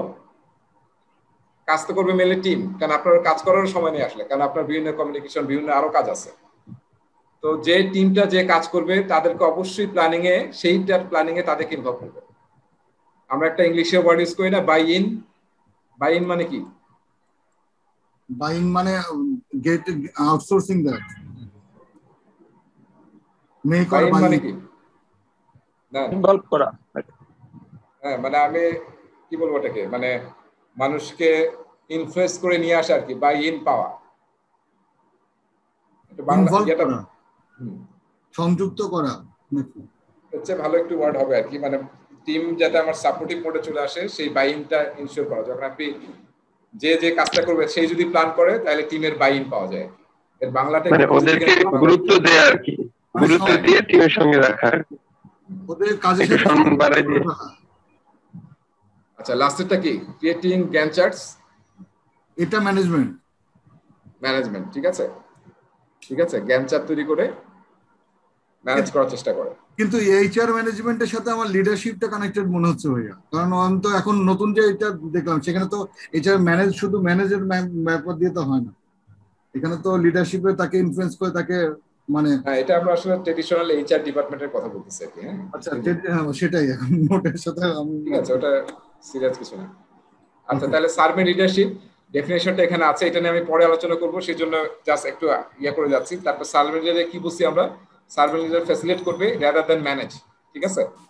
প্রোভাইড কোচিং ট্রেনিং, যেটা শুরুতে আমরা আলোচনা করতেছিলাম। Remove work impediments, obstacles, blockers. Focus on accomplishment, আমরা যে গোল নিয়ে টিম কাজ শুরু করছে ওইটা যাতে অ্যাচিভ হয়, এবং অ্যাচিভ হলে কি করতে হবে? টিমকে রিওয়ার্ড করতে হবে, রিকগনিশন করতে হবে, এবং নিজেও এনজয় করতে হবে। এটা আমরা অনেক সময় করি না, আমরা ভালো কিছু কাজ করে নিজেদেরকে আমরা নিজেরা রিওয়ার্ড দিই না, এটা কিন্তু সবাই বলে। আপনি নিজে যদি একটা ভালো কাজ করেন তাহলে সেলফ রিওয়ার্ড দেওয়াটা তো খুব ইম্পর্টেন্ট, আর টিমকে তো রিওয়ার্ড দিতেই হবে। ঠিক আছে, সো এই চারটা কিন্তু খুবই ইম্পর্টেন্ট। সার্ভেন্ট লিডার বা অ্যাজাইলের যে কোচ হয় বা টিম লিড হয়, তার কিন্তু এই কয়েকটা ক্যারেক্টারিস্টিক থাকতেই হবে। ফ্যাসিলিটেট রাদার দ্যান ম্যানেজ, আমরা ফ্যাসিলিটেট করবো। ফ্যাসিলিটেট আর ম্যানেজের মধ্যে পার্থক্য কি? ম্যানেজ হচ্ছে আমি ম্যানেজ করতেছি সবকিছু, আর ফ্যাসিলিটেট মানে আমি ফ্যাসিলিটেট করতেছি, সবাই নিজেরা মিলে প্রবলেমটা সলভ করবে, আমি প্রবলেমের সলিউশনটা বলবো না, সবাই মিলে কনসেনসাস তৈরি করবে। ওখান থেকে আমি ড্র আউট করে বের করে নিয়ে আসবো যে কোনটা আমাদের জন্য বেস্ট। আমি বলবো না যে আমি তো 20 বছর ধরে ম্যানেজার, আমি জানি কোনটা বেস্ট, এইভাবে করো। Avoid group thinking. আচ্ছা, এরপরে যাচ্ছি আমরা নেক্সটে। সার্ভেন্ট লিডার কি করবে দেখেন? কমিউনিকেট দ্য প্রজেক্ট ভিশন, মানে আমরা যে লিডারশিপ থেকে আসবে তাই না, ভিশন যেটা থাকবে আমাদের প্রোডাক্টের বা প্রজেক্টের, সেটা যাতে আমরা সবার মধ্যে ছড়াই দিতে পারি, শেয়ার্ড ভিশন হয়। Shield the team from interruptions, educate stakeholders, support the team through mentoring and support, ঠিক আছে, help the team and celebrate team success, একই কথা একটু ভিন্নভাবে। আর আমি এই যে গত ক্লাসে বলছিলাম অক্সিমরনিক, কে খুঁজে পাইছেন? অ্যাজাইল প্র্যাকটিস গাইডে কত নম্বর পেজে আছে অক্সিমরনিক ওয়ার্ডটা? বুঝে এটা আছে, we lead teams by standing behind them, ঠিক আছে। সার্ভেন্ট লিডারের বৈশিষ্ট্য এটা হচ্ছে এটা যে আমরা পিছনে থেকে, আমরা লিডার কিন্তু আমরা আসলে পিছনে আছি। আপনারা এই যে ট্রেডিশনাল প্রজেক্টের অর্গানোগ্রাম যদি আমি আঁকি, দেখেন তো এই যে একটা অর্গানোগ্রাম আঁকলাম, সবার উপরে কে? সিও সাহেব, সি নাকি সিও, তার নিচে সব সি লেভেলের লোকজন, রাইট? মার্কেটিং সিও মানে head of marketing, head of sales, head of finance, head of procurement, right? All heads. তারপরে কি? তারপরে তো ম্যানেজার কিংবা ভিপি, এরকম ম্যানেজার বা জিএম, তার নিচে এক্সিকিউটিভ বা সিনিয়র এক্সিকিউটিভ, তারপরে টিম। এই অর্গানোগ্রামের সাথে সবাই পরিচিত নাকি না? পরিচিত ভাইয়া। সব অর্গানাইজেশনে এটা আছে। এখন দেখেন খুবই ইন্টারেস্টিং, বাংলাদেশের 99%। হ্যাঁ, ভেরি ইন্টারেস্টিং হচ্ছে অ্যাজাইল যদি আপনি প্র্যাকটিস করেন তাহলে অ্যাজাইল টিমের তারা বলে যে আমি তো সার্ভেন্ট লিডার। আপনারা যদি স্কাম অ্যালায়েন্সের এখন যে সিইও, স্কাম অ্যালায়েন্স একটা মানে অ্যানাদার সার্টিফিকেশন অথরিটি বডি যাদের অ্যাজাইল সার্টিফিকেশন সবচেয়ে বেশি চলে আর কি, পপুলার স্কাম অ্যালায়েন্স, তাদের যে এখন সিইও, হ্যাঁ, সে বলে যে আমি আসলে আমার অর্গানাইজেশনটা এরকম, আমি নিচে, ঠিক আছে। এই ডিজাইন করলে ভাইয়া চাকরি থাকবে না, ঠিক আছে। আমি আসলে একটা ল্যাডারের সব নিচে আছি আমি, I am serving the whole team, বুঝতে পারছেন মাইন্ডসেটটা আর কি? এটা তো আসলে খুব করে হবে না, মাইন্ডসেটটা আপনি চিন্তা করেন আর কি। ওকে, আচ্ছা এবার আসেন অ্যাজাইলে আসলে কিভাবে প্রজেক্ট ম্যানেজমেন্ট হয় সেটা নিয়ে আমরা একটু আলোচনা করি। এই আলোচনাটা আসলে ফোকাস হবে স্ক্রামের উপরে, যে স্ক্রাম কিভাবে প্রজেক্ট ম্যানেজ করে। এটা আমি এখন চলে আসি আসলে চ্যাপ্টার নম্বর 5 অ্যাজাইল প্র্যাকটিস গাইডের। অ্যাজাইল প্র্যাকটিস গাইডের চ্যাপ্টার নম্বর 5, এতক্ষণ ছিলাম চ্যাপ্টার নম্বর 4 এ। তো আমরা আসলে কিভাবে অ্যাজাইল ইমপ্লিমেন্ট করতে পারি, টপিকটার নাম হচ্ছে অ্যাজাইল ইমপ্লিমেন্টেশন। সো আমি এখানে স্ক্রাম নিয়ে আলোচনা করব। পিএমবক বা অ্যাজাইল প্র্যাকটিস গাইড একদম ডাইরেক্টলি স্ক্রাম বলে নাই, কিন্তু ওই জিনিসগুলো আলোচনা করছে খুবই জেনেরিক ভাবে আর কি। সো এটার জন্য আমি একটু হোয়াইট বোর্ডে যাব। আমি স্ক্রিন শেয়ার বন্ধ করলাম, কয়টা বাজে? 4:58। আমরা একটু মাঝখানে 5 মিনিটের বায়ো ব্রেক বা এরকম একটা ব্রেকে যাব আর কি, জাস্ট এই স্ক্রিন পরে 10 মিনিট দিন, তাহলে আসরের নামাজটা হয়ে যাবে। আচ্ছা ঠিক আছে, ওকে। দেখেন একটা অ্যাজাইল টিমে কিভাবে কাজ হয় সেটা আমি আসলে ডিসক্রাইব করতেছি।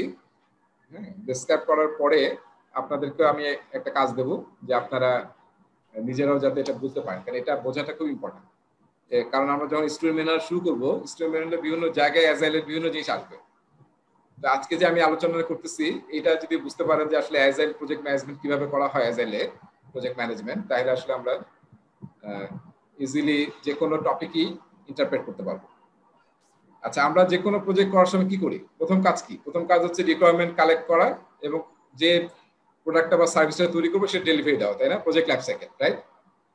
যে আমরা পড়ছিলাম যে প্রজেক্ট লাইফ সাইকেলে আমরা ইনিশিয়েশনে কাস্টমারের কাছ থেকে বা স্টেকহোল্ডারের কাছ থেকে রিকোয়ারমেন্ট নেব, তারপরে সেটা আমরা প্ল্যানিং করব, মনে আছে? তারপরে এক্সিকিউশন করব, মনিটরিং কন্ট্রোল করব এবং ক্লোজিং গিয়ে ডেলিভারি দেবো, রাইট?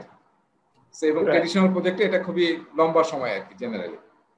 এবং পিএমবকে যে আমরা ম্যাট্রিক্স টেবিলটা পড়ছিলাম সেখানে আমি দেখাইছিলাম যে আসলে কিভাবে ফ্লোগুলো কাজ করে, যে প্যাটার্নটা ফলো করে। অ্যাজাইল কি করে? অ্যাজাইল যেহেতু আসলে ইটারেটিভ এবং ইনক্রিমেন্টাল, তার মানে খুবই শর্ট সাইকেল ইউজ করবে, খুবই দ্রুত। তো সেইটাকে ওরা বলা হচ্ছে ইটারেশন। তার মানে আমি খুবই অল্প সময়ের মধ্যে, ইটারেশন তো আমরা অলরেডি জানি তাই না? আমরা ফিগার দেখছি, কিন্তু ইটারেশন মানে কি? একটা টাইম বক্স, রাইট? তাই না? Time box. এবং টাইম বক্সটা আমরা দুইটা দেখছিলাম, দুইটা অ্যাজাইলে কিন্তু দুইটা আমরা দেখছিলাম, একটা হচ্ছে ইটারেশন বেস অ্যাজাইল, একটা দেখছিলাম flow based agile. Flow based agile, হ্যাঁ, ফ্লো বেসড অ্যাজাইল। তো ফ্লো বেসে পড়ে যাচ্ছি আমরা, বা ওটা আমরা খুব কমই ডিসকাস করব, মাঝে মাঝে আলোচনা করব। সো ইটারেশন বেসড অ্যাজাইল আমরা কি জানি? যে আমরা টাইম বক্সটা একদম ফিক্স করে নেই, পুরো প্রজেক্টে আমাদের টাইম বক্স ফিক্স, ঠিক আছে? সো আমরা ধরেন এবং স্ক্রামের আলোচনা করতেছি আর কি, ডাইরেক্টলি স্ক্রাম বলছি না। সো স্ক্রামের মেইন বৈশিষ্ট্য হচ্ছে স্ক্রাম হচ্ছে একদম ফিক্স টাইম বক্স ইউজ করে। সো আমরা ধরেন 2 সপ্তাহের একটা টাইম বক্স নিলাম, 2 উইকস। তার মানে আমরা যে কাজগুলো করে কোন একটা ডেলিভারি দেব সেই কাজটা করার লেংথ হচ্ছে 2 উইকস। এর মধ্যে আমরা কিছু না কিছু ভ্যালু বা ইনক্রিমেন্ট কাস্টমারকে ডেলিভারি করব, এটা হচ্ছে আমাদের টার্গেট। সো তাহলে আমি এই ইটারেশনের একটা বক্স রাখতেছি। আমরা এই বক্স দিয়ে পরিচিত কারণ আমরা ছবিতে দেখছিলাম যে বক্স ছিল, তাই না? সো একটা বক্স রাখলাম এবং সেটা লেংথ কতটুকু বললাম, 2 উইকস। সবাই আছেন তো না? তাহলে এটা লেংথ হচ্ছে কত সপ্তাহ, কয় সপ্তাহ? 2 উইকস। 2 weeks, right. আচ্ছা, এখন আসেন আমরা কি করে অ্যাজাইল টিম, আমাদের কাস্টমারের মাঝখানে আমরা একজনকে দেখলাম, কে? প্রোডাক্ট ওনার, যার কাজ হচ্ছে বিজনেস কি ভ্যালু ক্রিয়েট করতে চাচ্ছে এই প্রজেক্টের থ্রুতে সেটাকে ঠিক মানে বুঝতে পারা এবং সেটা সম্বন্ধে তার মানে জানা যে আমি আসলে কি চাচ্ছি, কি ভ্যালু ক্রিয়েট করতে চাচ্ছি। সো তার যদি কোনো কনফিউশন থাকে বা তার কোনো কোয়েরিজ থাকে, সো কাস্টমারের কাছ থেকে সে সমস্ত রিকোয়ারমেন্ট নিয়ে এসে হ্যাঁ একটা আর্টিফ্যাক্টস মানে আসলে ডকুমেন্ট, একটা আর্টিফ্যাক্টস এর মধ্যে রাখে। সেই আর্টিফ্যাক্টস এর নাম বলা হয় হচ্ছে প্রোডাক্ট ব্যাকলগ। কি বললাম? প্রোডাক্ট ব্যাকলগ, পিবি, সংক্ষেপে আমি লিখলাম পিবি, প্রোডাক্ট ব্যাকলগ। আমার মনে হয় একবার লিখি, তাহলে অনেকে হয়তো ভাবতেছে যে প্রোডাক্ট ব্যাকলগ মানেটা কি আসলে, তাই না? প্রোডাক্ট, আমি এটা লিখলাম ব্যাকলগ, ঠিক আছে? তার মানে সমস্ত রিকোয়ারমেন্ট আমরা কি করলাম, কাস্টমার থেকে শুনে আমরা এই যে এখানে প্রতিটা আইটেম লিখলাম, ঠিক আছে? যে আমার এই আইটেমগুলো ডেলিভারি দিতে হবে, প্রোডাক্ট ব্যাকলগে নিয়ে এসে রাখলাম। তাহলে এই কাজটা কার দায়িত্ব? প্রোডাক্ট ওনার। তাহলে ব্যাকলগের ওনারকে পিও। সরি, আমার দরজা একটু লাগাই দিতে হবে, হঠাৎ করে বাতাস আসছে চলে।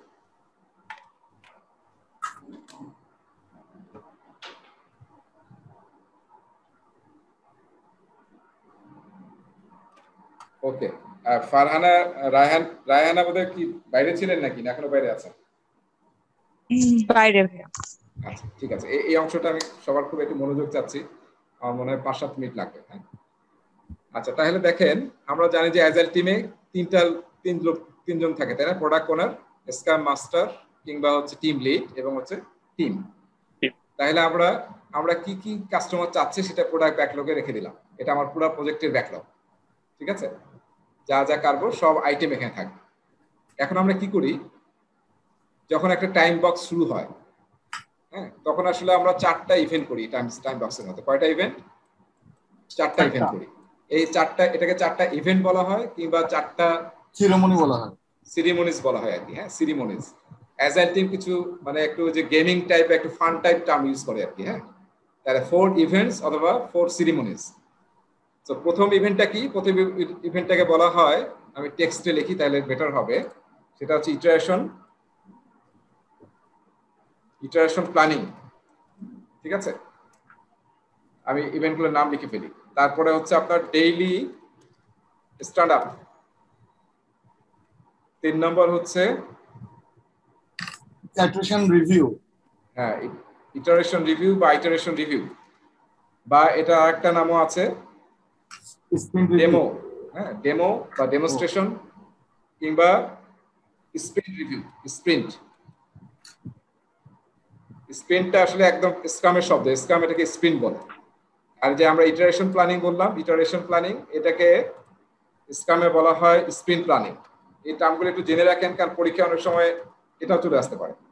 সেটাই জিজ্ঞেস করতেছিলাম যে পরীক্ষায় মানে দুটোই আসতে পারে নাকি ওরা শুধুমাত্র জেনারিক টার্মস গুলো জেনারিকটাই নিয়ে আসবে, মানে সহজে স্ক্রামকে তো ওরা প্রমোট করবে না, কিন্তু হঠাৎ পেতে পারেন আর কি। আমি যেন কোন পরীক্ষায় পাইছিলাম, দেখলাম যে ডাইরেক্টলি স্ক্রাম মাস্টারও বলছে, এরকম প্রশ্ন আসছে। আচ্ছা, সো কারণ এটা খুবই পরিচিত আর কি, মানে অ্যাজাইলে আমরা সব জায়গায় স্ক্রাম মাস্টার, প্রায় সব ফ্রেমওয়ার্কে ইউজ হয়, টিম লিডকে স্ক্রাম মাস্টার বলে। সো এটা আমরা কি বললাম, স্প্রিন্ট প্ল্যানিং। এবং এই যে স্প্রিন্টটা কোথা থেকে আসলো, এই যে ইটারেশন আমরা টাইম বক্স বলতেছি না, এটাকে বলা হয় আসলে স্প্রিন্ট। এক একটা ইটারেশনকে বলা হয় স্প্রিন্ট। এবং আমরা যে স্প্রিন্টটা নিয়েছি এটা হচ্ছে 2 উইকস একটা স্প্রিন্ট। এখন প্রথম কাজ হচ্ছে এই যে বক্সটা আমরা আঁকছি, এই বক্সটার মধ্যে তাহলে প্রথম কাজ কি? ইটারেশন প্ল্যানিং করা। ইটারেশন প্ল্যানিং করা। ইটারেশন প্ল্যানিং করা তার মানে হচ্ছে ফুল টিম, প্রোডাক্ট ওনার, স্ক্রাম মাস্টার এবং টিম, তিনজন মিলে কি করবে যে আমরা এই যে 2 সপ্তাহের ইটারেশন নিছি, একটা জিনিস একটু খেয়াল করেন, সেটা হচ্ছে প্রোডাক্ট ব্যাকলগ। অ্যাজাইলে সবসময় খেয়াল করতে হবে সবকিছু প্রায়োরিটাইজ করা হয়, ঠিক আছে?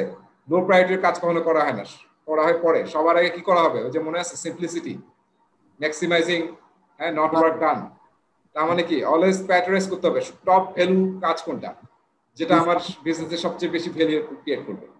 প্রোডাক্ট ব্যাকলগ যখনই আমরা বলবো তার মানে এটা আসলে প্রায়োরিটাইজ প্রোডাক্ট ব্যাকলগ, ঠিক আছে? এরকম থাকবে, মানে টপের যেটা আইটেম সেটা সবচেয়ে টপ ভ্যালু বা টপ প্রায়োরিটি আইটেম, তারপর একটা সেকেন্ড প্রায়োরিটি, তারপর একটা থার্ড প্রায়োরিটি, এইভাবে সাজানো থাকবে। এবং এটা কিন্তু বিজনেসের উপর ডিপেন্ড করে চেঞ্জ হবে, কখনো এটা নিচে চলে আসবে, কখনো এটা উপরে চলে যেতে পারে, আবার কোনো আইটেম আবার বাইরে থেকে আসবে, যেহেতু change is welcome, we welcome change in agile. So আমরা কি করব ইটারেশন প্ল্যানিং এ, যেদিন ধরেন 2 সপ্তাহ বলছি, তার মানে কি কয়দিন? 2 সপ্তাহ মানে কয়দিন আসলে? 14 ডেজ, বাট ওয়ার্কিং ডেজ কতদিন সেটা ডিপেন্ড করে। 10 ডেজ, হ্যাঁ 10 ডেজ, হ্যাঁ। এই যে আমি 10 ডেজ আঁকলাম। তাহলে প্রথম দিনের যদি 2 সপ্তাহে ইটারেশন হয়, তাহলে প্রথম দিনে আমরা 4 ঘন্টা, 3 থেকে 4 ঘন্টা, হ্যাঁ 3 থেকে 4 ঘন্টা ব্যয় করবো ইটারেশন প্ল্যানিং এ। এবং এখানে কি কাজ আমাদের? 1 নম্বর কাজ হচ্ছে গোল সেট করা, 1 নম্বর কাজ। তার মানে আমাদের এই ইটারেশনে আমরা কোন গোলটা অ্যাচিভ করতে চাই সেটা আসলে সবাই মিলে, ওই যে একটু আগে বলছিলাম আমরা প্ল্যানিং ওয়ার্কশপ, লিডারশিপ, সবাই মিলে করতে হবে, একা একা না। সবাই মিলে ডিসাইড করবো যে এই ইটারেশনে আমাদের গোলটা কি হওয়া উচিত, ঠিক আছে? 1 নম্বর কাজ গোল সেট করা। 2 নম্বর কাজ হচ্ছে এই যে ইটারেশনে আমরা শুরু করতেছি, এই ইটারেশনে আমার টিম, এই যে আমি বলতেছি 11 জনের টিম বা 25 জনের টিম বা 9 জনের টিম বা 5 জনের টিম, এই টিমটা এই 2 সপ্তাহের মধ্যে কয়টা আইটেম ডেলিভারি দিতে পারবে সেই আইটেমগুলোকে সিলেক্ট করা, ঠিক আছে? তার মানে ধরেন এই টিমটা সে 2টা আইটেম ডেলিভারি দিতে পারবে, 2 আইটেম। তাহলে তারা কি করবে, এই 2টা আইটেমকে প্রোডাক্ট ব্যাকলগ থেকে নিয়ে এসে আরেকটা আর্টিফ্যাক্টস এর মধ্যে বা ডকুমেন্টের মধ্যে লিখবে। সেই ডকুমেন্টের নাম হচ্ছে কি? Sprint backlog. সেটার নাম হচ্ছে, আমি এখানে টেক্সটে লিখি বেটার হবে, এটার নাম হচ্ছে, আমরা ইটারেশন শব্দটা বেশি ইউজ করব, ইটারেশন ব্যাকলগ, ঠিক আছে? তার মানে আমি কি করব, তাহলে iteration backlog is subset of product backlog. বুঝতে পারছি সবাই? Iteration backlog is subset of product backlog, ঠিক আছে? তাহলে আমরা এখান থেকে 2টা আইটেম ধরে নিলাম, কারণ আমরা 2টা আইটেম আমরা ডেলিভারি দিতে পারবো, আমাদের টিমের ক্যাপাসিটি। এটা নিয়ে আমি আবার পরে কথা বলি, ক্যাপাসিটি কিভাবে বের করা হয় সেটা আরেকটা কাহিনী আছে, আবার সেটা সামনে আসছে। সো তাহলে আমি কি করলাম, 2টা আইটেম নিলাম, নেওয়ার পরে এটার নাম কি আসলে? ইটারেশন প্ল্যানিং, তাই না? কোথায় আছি আমরা? কোন ইভেন্ট? Iteration planning. এখন আমরা কি করব, সেই আইটেমটাকে, এখানে ফিচার হতে পারে বা আইটেম হতে পারে বা ইউজার স্টোরি হতে পারে।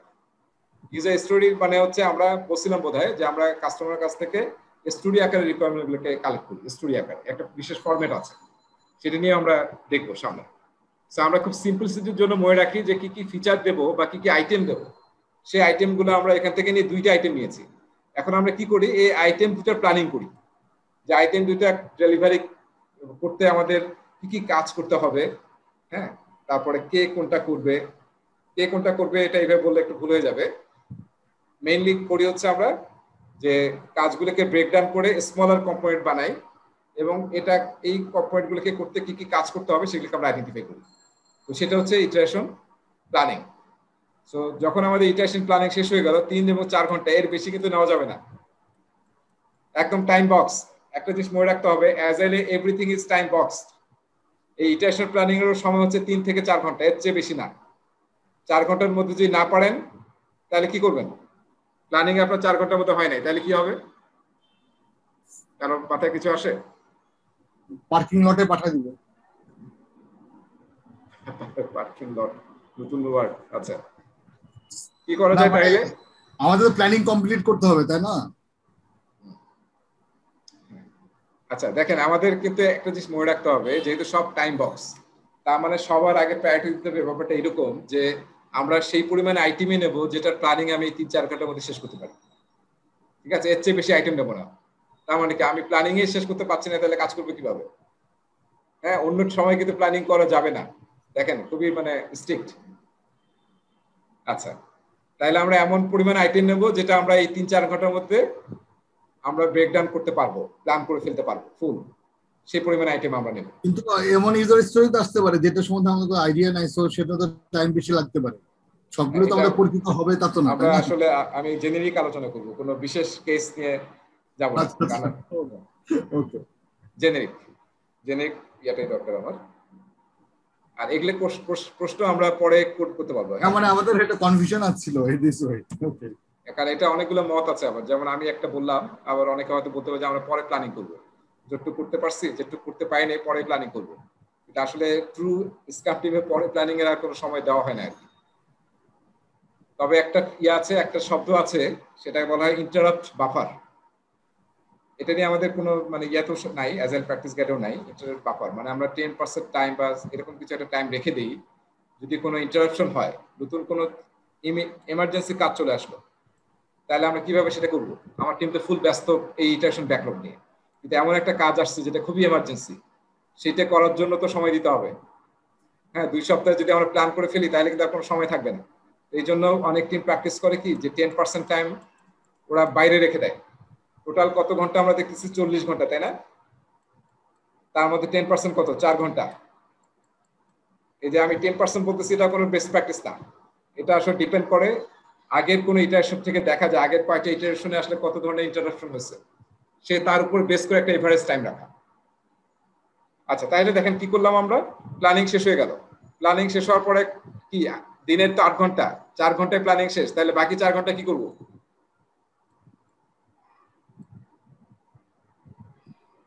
বাকি 4 ঘন্টা কি করব?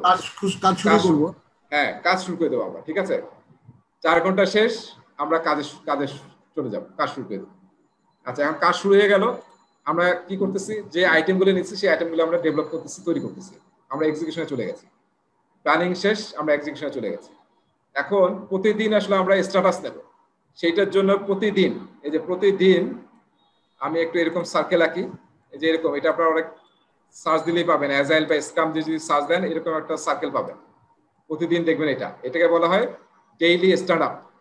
এবং প্রতিদিন একই সময়ে একই জায়গায় ফুল টিম সার্কেল হয়ে দাঁড়িয়ে একটা মিটিং করবে।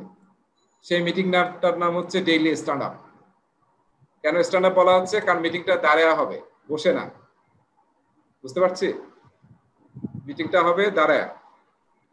এবং কতক্ষণের মিটিংটাও টাইম বক্স, বসে যে সবগুলোই কিন্তু টাইম বক্স। এটা কত? Maximum 15 minutes, less than 50 minutes. ঠিক আছে, 15 বা less than 15, not more than single minute after 50 minutes. এর মধ্যে আমরা মিটিং করবো এবং 3টা এজেন্ডাতে মিটিং করবো, ফিক্স 3টা এজেন্ডা। এগুলো সবই কিন্তু অ্যাজাইল প্র্যাকটিস গাইডের 5 নম্বর চ্যাপ্টারে আছে। আজকে ক্লাসের পর অবশ্যই পড়ে নেবেন, তাহলে দেখবেন যে সব ক্লিয়ার, আর পড়া লাগবে না। সো 3টা এজেন্ডা। 1 নম্বর এজেন্ডা হচ্ছে গত ডেইলি স্ট্যান্ড আপ থেকে আজকে ডেইলি স্ট্যান্ড আপ মতো আমি কি করছি। এই সবাই নিজেই বলবে কিন্তু যে আমি এই কাজটা করছি। এখানে কাউকে জিজ্ঞাসা করা নয়, তুমি বলো তুমি কি করছো, তুমি বলো তুমি কি করছো, এরকম না। একদম সিকোয়েন্সিয়ালি একজন বলবে, বা যে কেউ বলতে পারে, কারণ সিকোয়েন্স না, যে গতকাল স্ট্যান্ড আপ থেকে আজকে স্ট্যান্ড আপ মতো আমি এই কাজ করছি। তারপরে নেক্সট হচ্ছে যে আমি আজকের স্ট্যান্ড আপ থেকে নেক্সট স্ট্যান্ড আপ মতো এই কাজ করব। তাহলে কোন কাজটা করছি, কোন কাজটা করব। আর 3 নম্বর হচ্ছে আমি কাজ যে করতেছি এর মধ্যে কোনো ইম্পিডিমেন্ট, অবস্টাকল কিংবা ব্লকার আছে কিনা, যেটা আমার কাজে হ্যাম্পার করতেছে বা আমি প্রবলেমে আছি, কোনো ইস্যুজ আছে আমার। এই 3টা এজেন্ডার উপরে 15 মিনিটসের মিটিং হবে, যেখানে অল উইল পার্টিসিপেট। এবং এটার ফ্যাসিলিটেটর কে? Agile coach. হ্যাঁ, তাহলে টিম লিড কিংবা স্ক্রাম মাস্টার হচ্ছে এটা ফ্যাসিলিটেটর। কিন্তু এরকম না যে সেই মানে ম্যানেজ করবে, ফ্যাসিলিটেট করবে। যে কেউ ম্যানেজ করতে পারে। একদিন ম্যানেজ করলো, আরেকদিন। হ্যাঁ, বা এখানে কাস্টমার বা স্টেক হোল্ডার ওরা কি থাকতে পারে? কাস্টমার জেনারেলি থাকে না, এটা আসলে ইন্টারনাল টিমের meeting. Generally scrum master, product owner সেও নাও থাকতে পারে, হ্যাঁ, কিন্তু মেইনলি হচ্ছে টিম এবং স্ক্রাম মাস্টার থাকতেই হবে। এর সাথে প্রোডাক্ট ওনার থাকতেও পারে, আর কাস্টমার থাকবে না এরকম বলাও যাবে না, অনেক সময় লাগতে পারে আমার, হ্যাঁ, সেটা থাকতে পারে, কোনো সমস্যা নেই, বা কোনো এক্সপার্টও থাকতে পারে। কিন্তু জেনারেলি মেইনলি থাকবে হচ্ছে স্ক্রাম মাস্টার আর টিম, কারণ এই মিটিংটা আসলে টিমের মিটিং, এবং প্রোডাক্ট ওনারও থাকতে পারে। আচ্ছা, এরপরে আসতেছি, তাহলে প্রতিদিনের কাজ কি আমাদের? 15 মিনিটের ডেইলি স্ট্যান্ড আপ মিটিং করা, আর কোনো কাজ নাই। তার মানে আমরা এই যে প্রথম দিনে ডেইলি স্ট্যান্ড আপ হলো না, আর বাকি 9 দিনে কি হবে? ডেইলি স্ট্যান্ড আপ হবে, ঠিক আছে? এরপরে যখন আমরা শেষের দিন আসবো, শেষের দিনে আমাদের মেজর দুইটা ফাংশনালিটি আছে, দুইটা ইভেন্ট আছে। একটা হচ্ছে এই যে আমি লিখছিলাম ইটারেশন রিভিউ বা ডেমো, ঠিক আছে? রিভিউ বা ডেমো মানে কি, যে আমরা যে ফুল কাজটা করলাম এই যে এই 9 দিনের মধ্যে, এই কাজটার ডেমনস্ট্রেশন দেখানো কাকে? Product owner with customer, mainly কাস্টমারকে দেখানো, কিংবা প্রোডাক্ট ওনারকে দেখানো, কিংবা আসলে সবাই থাকবে, প্রোডাক্ট ওনার, কাস্টমার থাকবে, এবং স্ক্রাম মাস্টার এবং টিম তো থাকবেই। বুঝতে পারছি? তাহলে আমরা যে ইনক্রিমেন্টটা তৈরি করছি, যে ভ্যালুটা ক্রিয়েট করছি এই 2 সপ্তাহের মধ্যে, সেটা আমরা একদম প্র্যাকটিক্যাল ডেমনস্ট্রেশন দেবো কাকে? কাস্টমারকে, প্রোডাক্ট ওনারকে, হ্যাঁ, কাস্টমারকে মেইনলি, ঠিক আছে? যেখানে প্রোডাক্ট ওনারই থাকবে, প্রোডাক্ট ওনারও থাকবে, কাস্টমারও থাকবে।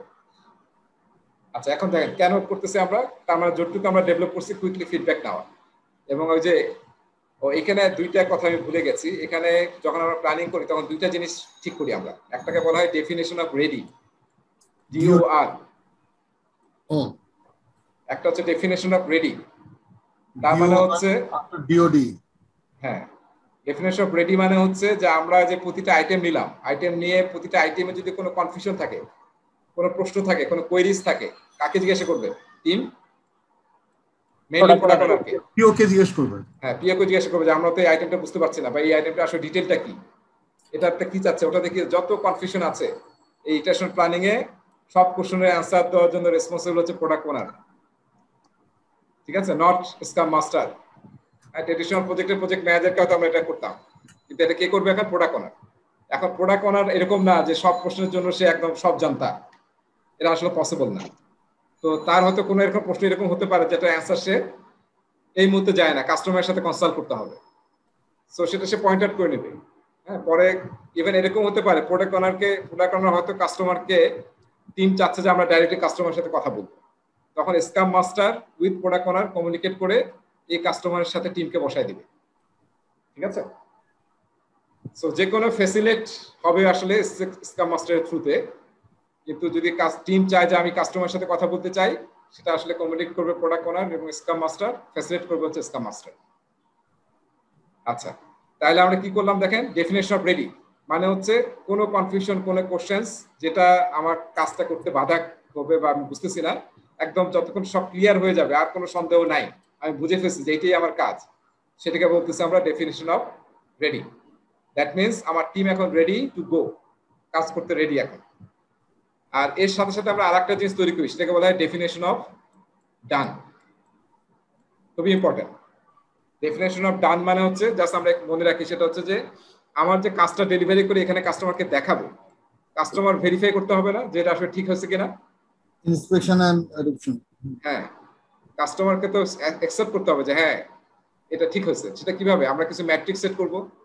সো ডেফিনেশন অফ ডান হচ্ছে সেই ম্যাট্রিক্স গুলা বা সেই ক্রাইটেরিয়া গুলা যেগুলো মিট করলে কাস্টমারকে যখন আমি দেখাবো যে আমার এই যে তুমি বুঝছিলা যে 2টা আইটেম, এবং এই 2টা আইটেমে বুঝছিলা যে এই কয়েকটা জিনিস যদি ঠিক থাকে, যে সমস্ত কোনো এরর থাকবে না, এবং আমি এই কাজটা এইভাবে করতে পারবো, এবং আমার টাইম কমে যাবে, এরকম অনেক কিছু চাইছিলাম। এরকম 5-6টা যে আমি ক্রাইটেরিয়া দিচ্ছি, সেই ক্রাইটেরিয়া যদি সব মিট হয় তাহলে কি করবে? কাস্টমার অ্যাকসেপ্ট করবে। সেই ক্রাইটেরিয়াগুলোকে আমরা সেট করি হচ্ছে ডেফিনেশন অফ ডানে। ভাইয়া, হ্যাঁ, এটাকে ওই প্রেডিক্টিভ মোডে আমরা যেটা করতাম অ্যাকসেপ্টেন্স ক্রাইটেরিয়া বা সাকসেস ক্রাইটেরিয়া, ওটার এটা কি সেম?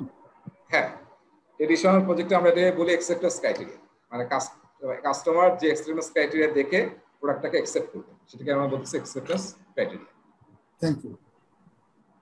তবে আমরা এটা অ্যাডভান্স পরে আলোচনা করব যে অ্যাকসেপ্টেন্স ক্রাইটেরিয়া এবং ডেফিনিশন অফ ডান দুইটাই আবার অ্যাজাইলে আছে এবং দুইটার মধ্যে একটু পার্থক্য আছে। আচ্ছা ঠিক আছে, আলোচনা করব না, পরে আলোচনা করব। শিওর। তাহলে আমাদের দেখেন এই যে এই সবগুলো কাজ করাই কিন্তু ইটারেশন প্ল্যানিং এর কাজ এবং 4 ঘন্টার মধ্যে করতে হলো। এর মধ্যে আমরা ডেভেলপমেন্ট করলাম, ডেইলি স্ট্যান্ড আপ করলাম এবং লাস্টের দিন এসে আমরা যে প্রোডাক্টটা বা ইনক্রিমেন্টটা তৈরি করলাম সেটা কাস্টমারের একদম ডাইরেক্ট কাস্টমারকে দেখালাম। এখানে খুবই মনে রাখতে হবে একটা জিনিস, এই রিভিউ বা ডেমনস্ট্রেশন মিটিং এ কোনো পাওয়ার পয়েন্ট প্রেজেন্টেশন দেখায় বললাম যে আমার এই কাজ হয়েছে, খুব চমৎকার প্রেজেন্টেশন স্লাইড দিলাম, কোনো প্রোডাক্ট দেখালাম না, হবে না? না, এটা তো ম্যানিফেস্টোর উল্টা দিকে চলে যাবে, কম্প্রিহেনসিভ ডকুমেন্টেশন হয়ে গেল।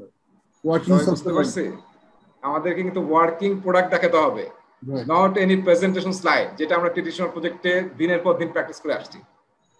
মানে আমরা খালি কুমিরের বাচ্চা, মনে আছে না শিয়ালের যে বাচ্চার কুমিরের বাচ্চা ছিল না, যে খায় ফেলে কিন্তু প্রতিদিন দেখা যায় হ্যাঁ সব বাচ্চা আছে, 11টা বাচ্চা আছে।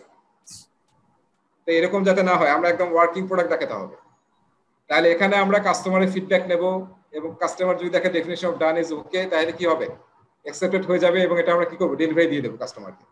আর যদি কোনো ফিডব্যাক পাই, কোনো চেঞ্জ পাই বা কোনো এরর পেতে পারি, কোনো ঠিক নাই, বা কোনো একটা কাস্টমার পছন্দ হলো না, এরকম হয়নি, এটা আরো এরকম করতে হবে, সো সেটা আমরা কি করব, সেটা আবার আমার এই যে প্রোডাক্ট ব্যাকলগে কিন্তু চলে আসবে। প্রোডাক্ট ব্যাকলগে জেনারেট টপে চলে আসে যে যেহেতু এখানে একটা ফিডব্যাক পাইছি যেটা আমাকে করতে হবে ইমিডিয়েটলি, তো এটা কিন্তু এখানে চলে আসবে।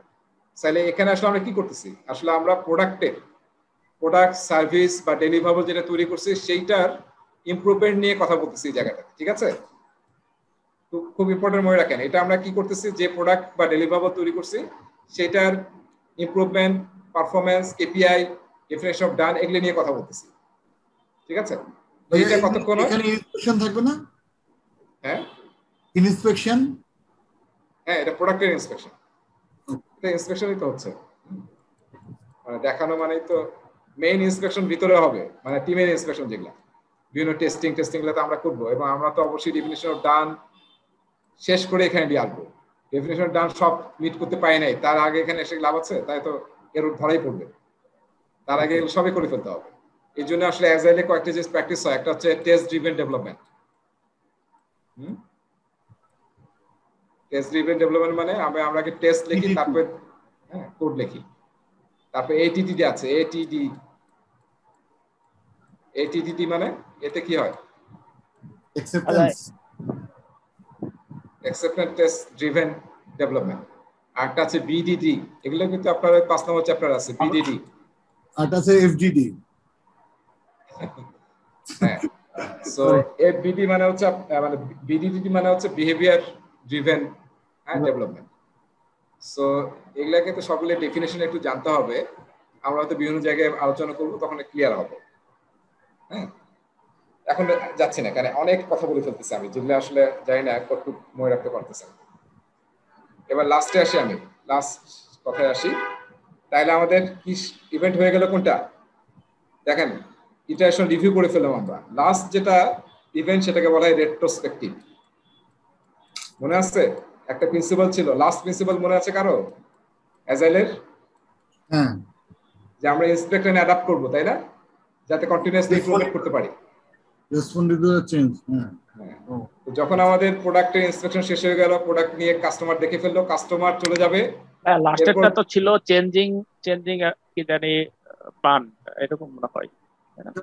ওটা mindset, follow the manifesto, responding to the change following A plan, এটা ম্যানিফেস্টো ছিল। আর ভাইয়া বলতেছেন প্রিন্সিপাল, 12 নম্বর প্রিন্সিপাল, 12 নম্বর প্রিন্সিপাল। হ্যাঁ ঠিক আছে, 12 নম্বর প্রিন্সিপাল মনে আছে না, ইন্সপেক্ট এন্ড অ্যাডাপ্ট এবং কন্টিনিউয়াস ইমপ্রুভমেন্ট করা। আচ্ছা, তো সেইটাকে আমরা বলি লাস্ট ইভেন্টটা হচ্ছে রেট্রোস্পেক্টিভ। এটাও এই ইভেন্টটা হয় 2 থেকে 3 ঘন্টা, এই যেটা রেট্রোস্পেক্টিভ বা ডেমোস কাস্টমারের সাথে। টাইম বক্স, হ্যাঁ টাইম বক্স। এরপরে যে আপনার হাতে 2-3 ঘন্টা থাকলো, সেই 2-3 ঘন্টা আপনি করবেন কি করবেন, রেট্রোস্পেক্টিভ। যে আমাদের এবং সেখানে আমি 2টা ডাব্লিউ বলছিলাম, তাই না, সিম্পলিসিটির জন্য। এগুলো আমরা আরো পরে পড়বো।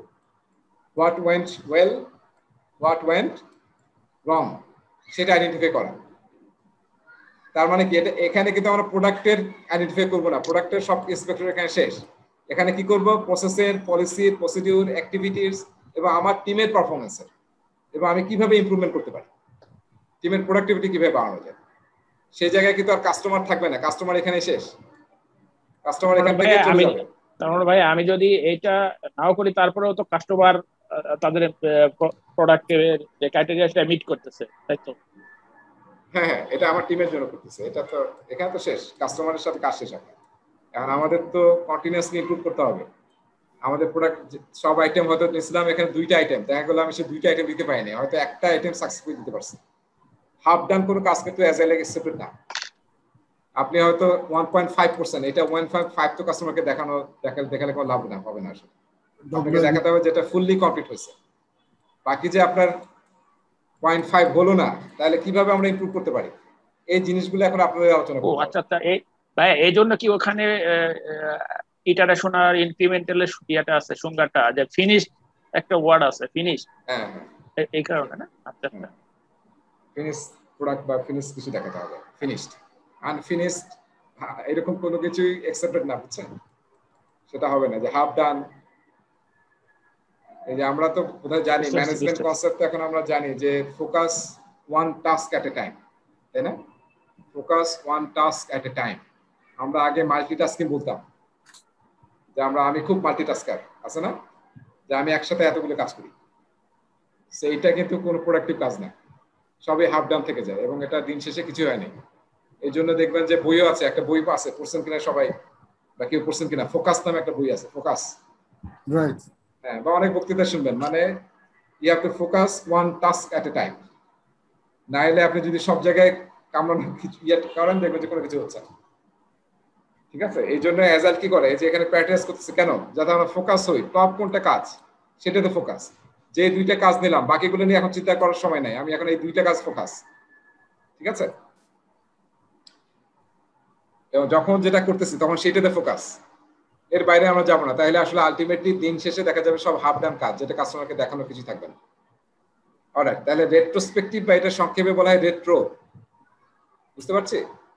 সো আমরা রেট্রো করে আমরা আসলে আমাদের টিমের পারফরমেন্স ইমপ্রুভ করার চেষ্টা করি। তাহলে আমরা কয়টা ইভেন্টের কথা বললাম এখানে?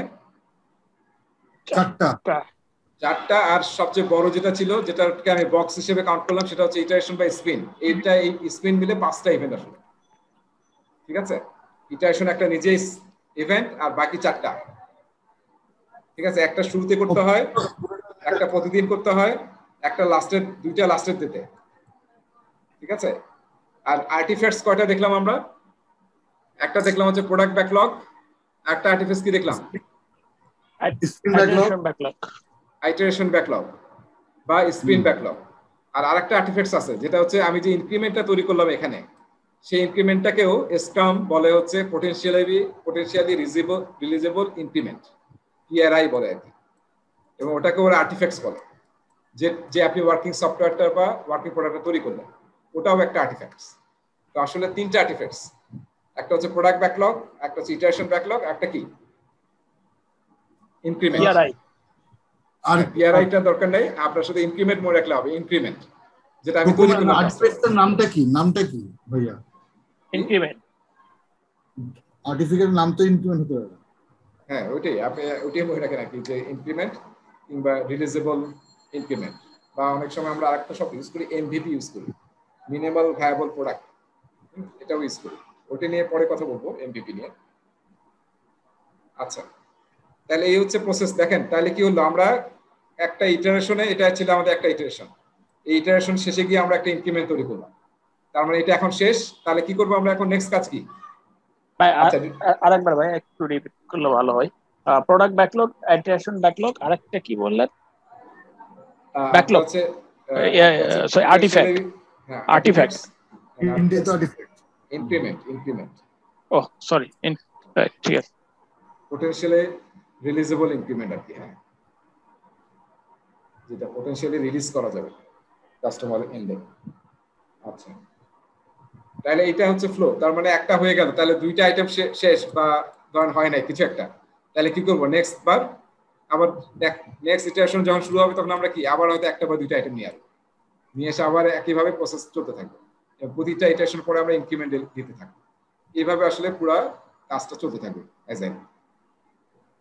আচ্ছা, এখানে এই যে আমরা এখানে যে রেট্রোস্পেক্টিভ করতেছি, এখানে আসলে আমরা একটা মেইন উদ্দেশ্য থাকে যে আমরা ধরেন এখানে মানে রেট্রোস্পেক্টিভ করে আইডেন্টিফাই করলাম যে আমাদের 5টা জিনিস কি করতে হবে, ইমপ্রুভ করতে হবে। ঠিক আছে, ইমপ্রুভমেন্ট আইটেম বের করলাম যে কয়েকটা জিনিস করলে আমাদের নেক্সট ইটারেশনটা আরো ইমপ্রুভ হবে। এই 5টা আইটেম, তার মধ্যে সব আইটেম তো আসলে করা সম্ভব না। যে আমরা যদি ধরেন সব কাজ একসাথে করার চেষ্টা করি, একটাও হবে না। আমরা 5টা আইটেম আইডেন্টিফাই করছি যেটা করলে আমাদের টিমের প্রোডাক্টিভিটি বাড়বে। এটা পরে ইটারেশনে এই 5টাই এক্সিকিউট করব। এটা না করে আমরা কি করব, এটাকে আবার প্যাট্রেস করব যে 5টার মধ্যে কোনটা টপ, সেই একটা বা দুইটা, সেটাকে বলা হয় কাইজেন আইটেম। কাইজেন শব্দটা অনেকের কাছে পরিচিত না? কাইজেন, হ্যাঁ, কাইজেন মানে হচ্ছে স্মল কন্টিনিউয়াস ইমপ্রুভমেন্ট। হ্যাঁ, continuous improvement, Japanese word. Right. So এটাকে আসলে অনেক সময় বিভিন্ন অ্যাজাইল ফ্রেমওয়ার্ক এটাকে কাইজেন বলে, কাইজেন আইটেম। তার মানে এই 5টার মধ্যে আমি দুইটা বা একটা আইটেম প্রায়োরিটাইজ করে নিয়ে আসলাম, যেটা আমার পরের ইটারেশনের জন্য কাইজেন আইটেম। এবং সেই কাইজেন আইটেমকে ওরা কি করে, সবার উপরে রাখে প্রোডাক্ট ব্যাকলগে। সবার উপরে রাখা মানে কি, তার মানে টপ প্রায়োরিটি। তার মানে এখন এটা আমি নেক্সট ইটারেশনের শুরুতে ইটারেশন ব্যাকলগে নিয়ে আসবো। এইভাবে আমরা আমাদেরকে ইমপ্রুভ করার চেষ্টা করি। কাইজেন আইটেম কি ফিডব্যাকের উপর ডিপেন্ড করবে না টিমের উপর? টিমের উপর, টিমের নিজস্ব পারফরম্যান্স ইমপ্রুভমেন্ট। আচ্ছা ঠিক আছে, তাহলে আমরা তো 5:30 বাজায় দিলাম দেখতেছি। ব্রেক ছাড়া শেষই হয়ে গেছে। সবার কি অবস্থা? তাহলে আরেকটু টেনে শেষ করে দিই না? জি ভাই, ব্রেক দিলে ভালো হতো, তাহলে কতটুকু কাজে লাগতো বেশি। হ্যাঁ, ঝামেলা লাগলো। আজকে তো শেষ করতে চাইছিলাম, অনেক পিছিয়ে পড়ছি তো। তা আমরা কি কন্টিনিউ করবো না কি করবো? কন্টিনিউ করে শেষ করে দিই। হ্যাঁ ঠিক আছে। অলরাইট, আচ্ছা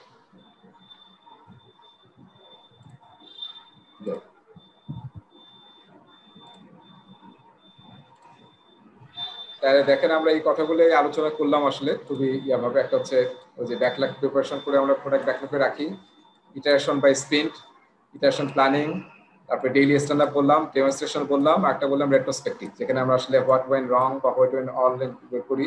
তারপরে কোনটা নেক্সট ইটারেশনে কি করবো, স্টার্ট করবো, স্টপ করবো, কাইজেন, এগুলো নিয়ে পরে কথা বলবো। আর একটা নিয়ে আমি আলোচনা করলাম না, এটা পরে আলোচনা করবো। হ্যাঁ, ব্যাকলগ রিফাইনমেন্ট আর গ্রুমিং। আচ্ছা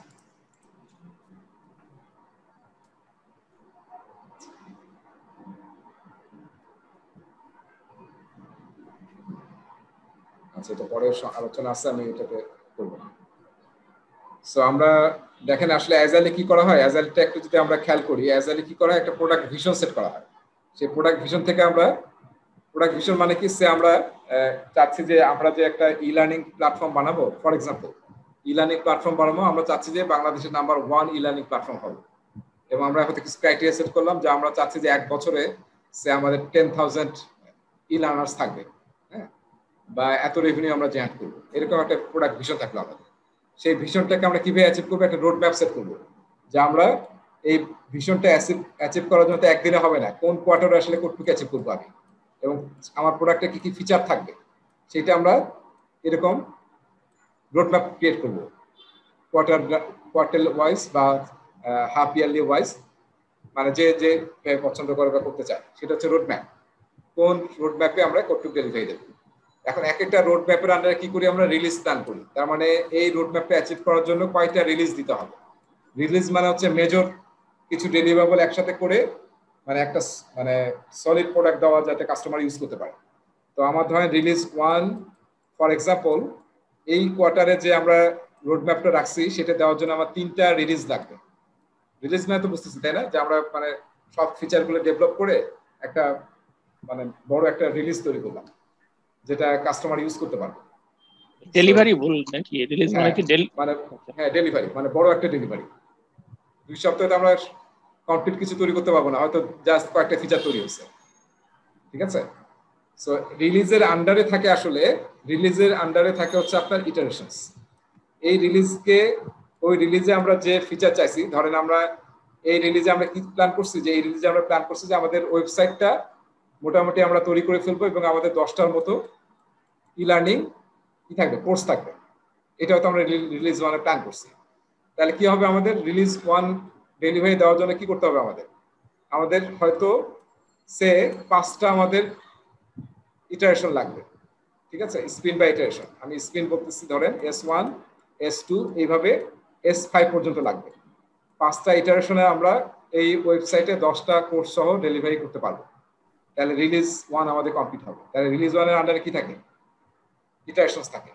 আর তারপর ইটারেশনের ভিতরে কি থাকে সেটা তো আমরা অলরেডি জানি, তাই না? এই যে আমরা প্রোডাক্ট ব্যাকলগ থেকে ইটারেশন ব্যাকলগে নিয়ে আসি, তারপর যে কাজগুলো করি।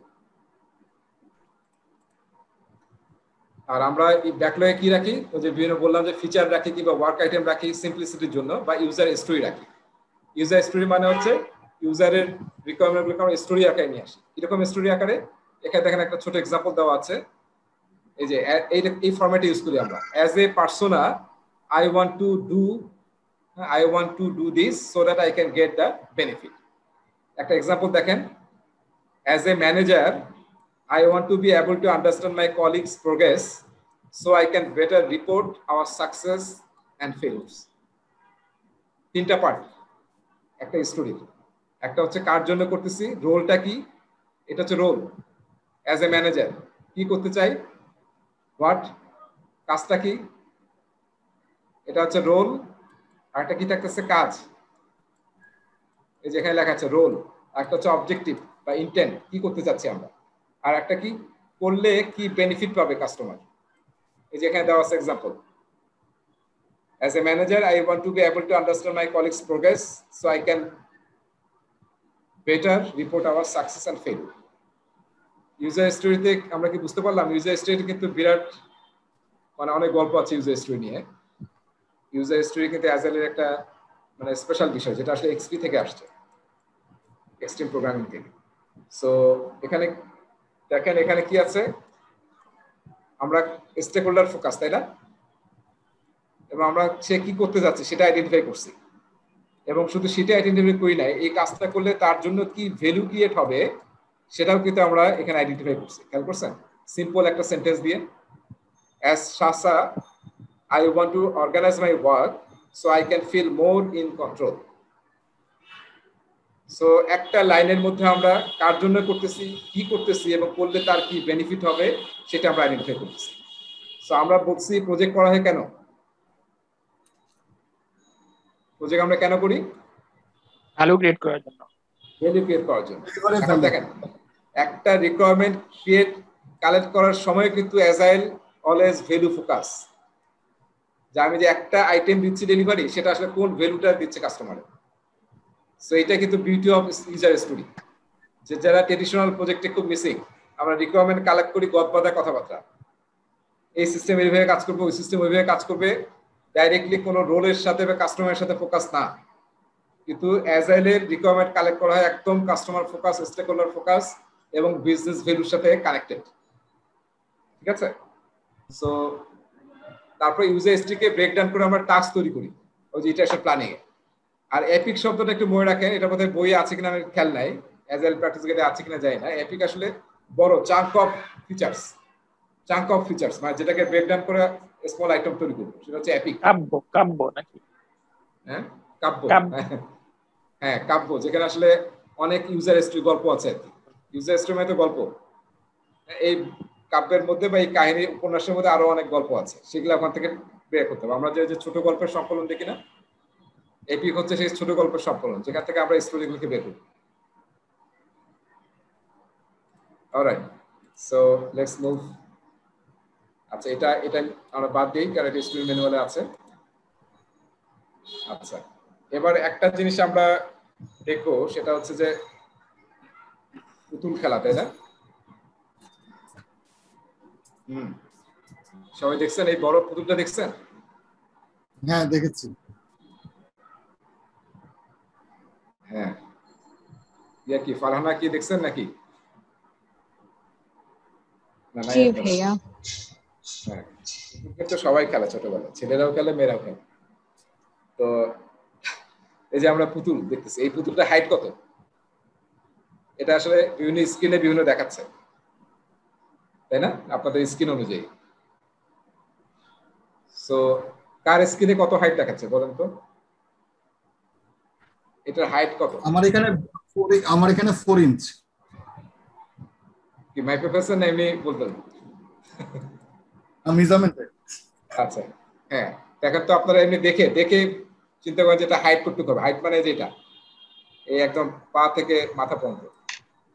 একজন বললো 4 ইঞ্চ, আরেকজন অ্যাজাম্পশনে তো মনে হইতেছে 5 ফিট। 5 ফিট?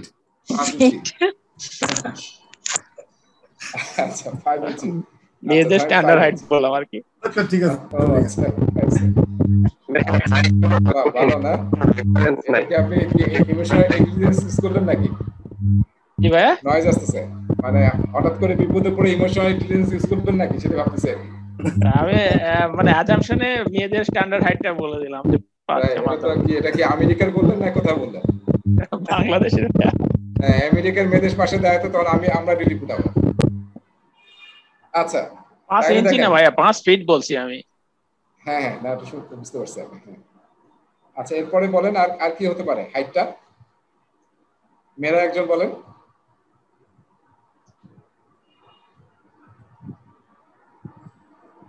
রায়হানা বা ফারহানা?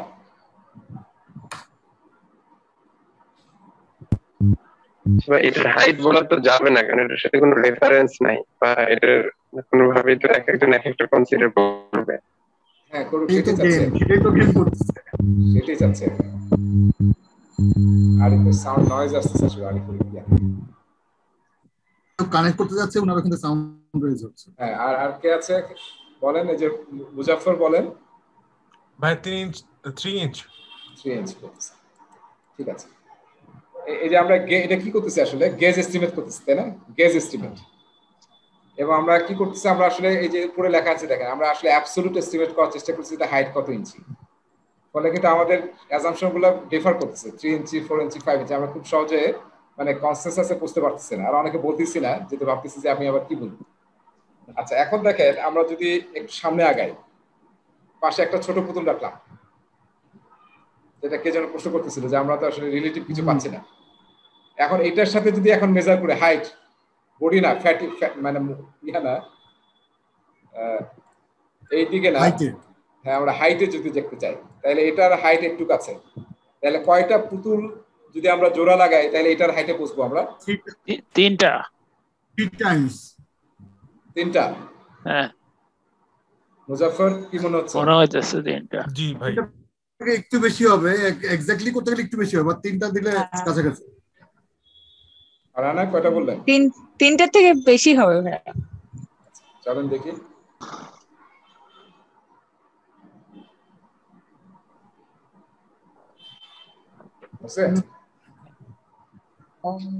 আচ্ছা ওয়াল মাবি তো ভাইয়া সিভিল ইঞ্জিনিয়ার, এই জন্য এটা পেরে গেছি। আচ্ছা অলরাইট, তাহলে দেখেন মানে এখানে আসলে মেইন কনসেপ্ট যেটা, অ্যাজাইল টিম আসলে যখন এস্টিমেট করে একটা ইউজার স্টোরি ডেলিভারি দিতে কত পয়েন্ট লাগবে, ওরা আসলে স্টোরি পয়েন্ট ইউজ করে, আওয়ারে ক্যালকুলেট করে না জেনারেলি, করে কিসে? স্টোরি পয়েন্টে। যেহেতু ইউজার স্টোরি, তার মানে এই ইউজার স্টোরিটা ডেলিভারি দিতে কত পয়েন্ট লাগবে, এই পয়েন্টটা ওরা নির্ধারণ করে 3টা বিষয়ের উপরে। একটা হচ্ছে কাজটা করতে কত কমপ্লেক্স হবে, কি পরিমাণে এফোর্ট লাগবে, এবং এটার মধ্যে কত কি রিস্ক আছে। হ্যাঁ, এই কয়েকটা জিনিস কনসিডার করে ওরা এস্টিমেট করে, এবং সেই এস্টিমেটটা হয় স্টোরি পয়েন্টে। স্টোরি পয়েন্ট হচ্ছে কোনো একটা ইউনিট প্লেস। হ্যাঁ, এবং সেটা কিসের উপর করা হয়? আমরা ইঞ্চিতে করতেছিলাম, এটা ইঞ্চিটা যে করতেছিলাম এটা আসলে অ্যাবসলিউট, এটা হচ্ছে অ্যাবসলিউট এস্টিমেশন করতেছিলাম আমরা। অ্যাবসলিউট এস্টিমেশন কিন্তু আমরা খুব ভুল করি, যেমন আমরা দেখেন 3 4 5 এরকম হচ্ছে না, আমরা কিন্তু কনসেন্সাসে বুঝতে পারি নাই।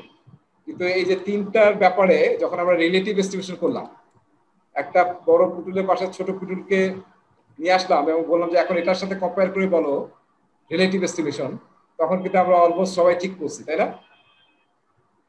সো দ্যাটস ওয়াই অ্যাজাইল আসলে রিলেটিভ এস্টিমেশন প্রেফার করে, নট অ্যাবসলিউট এস্টিমেশন।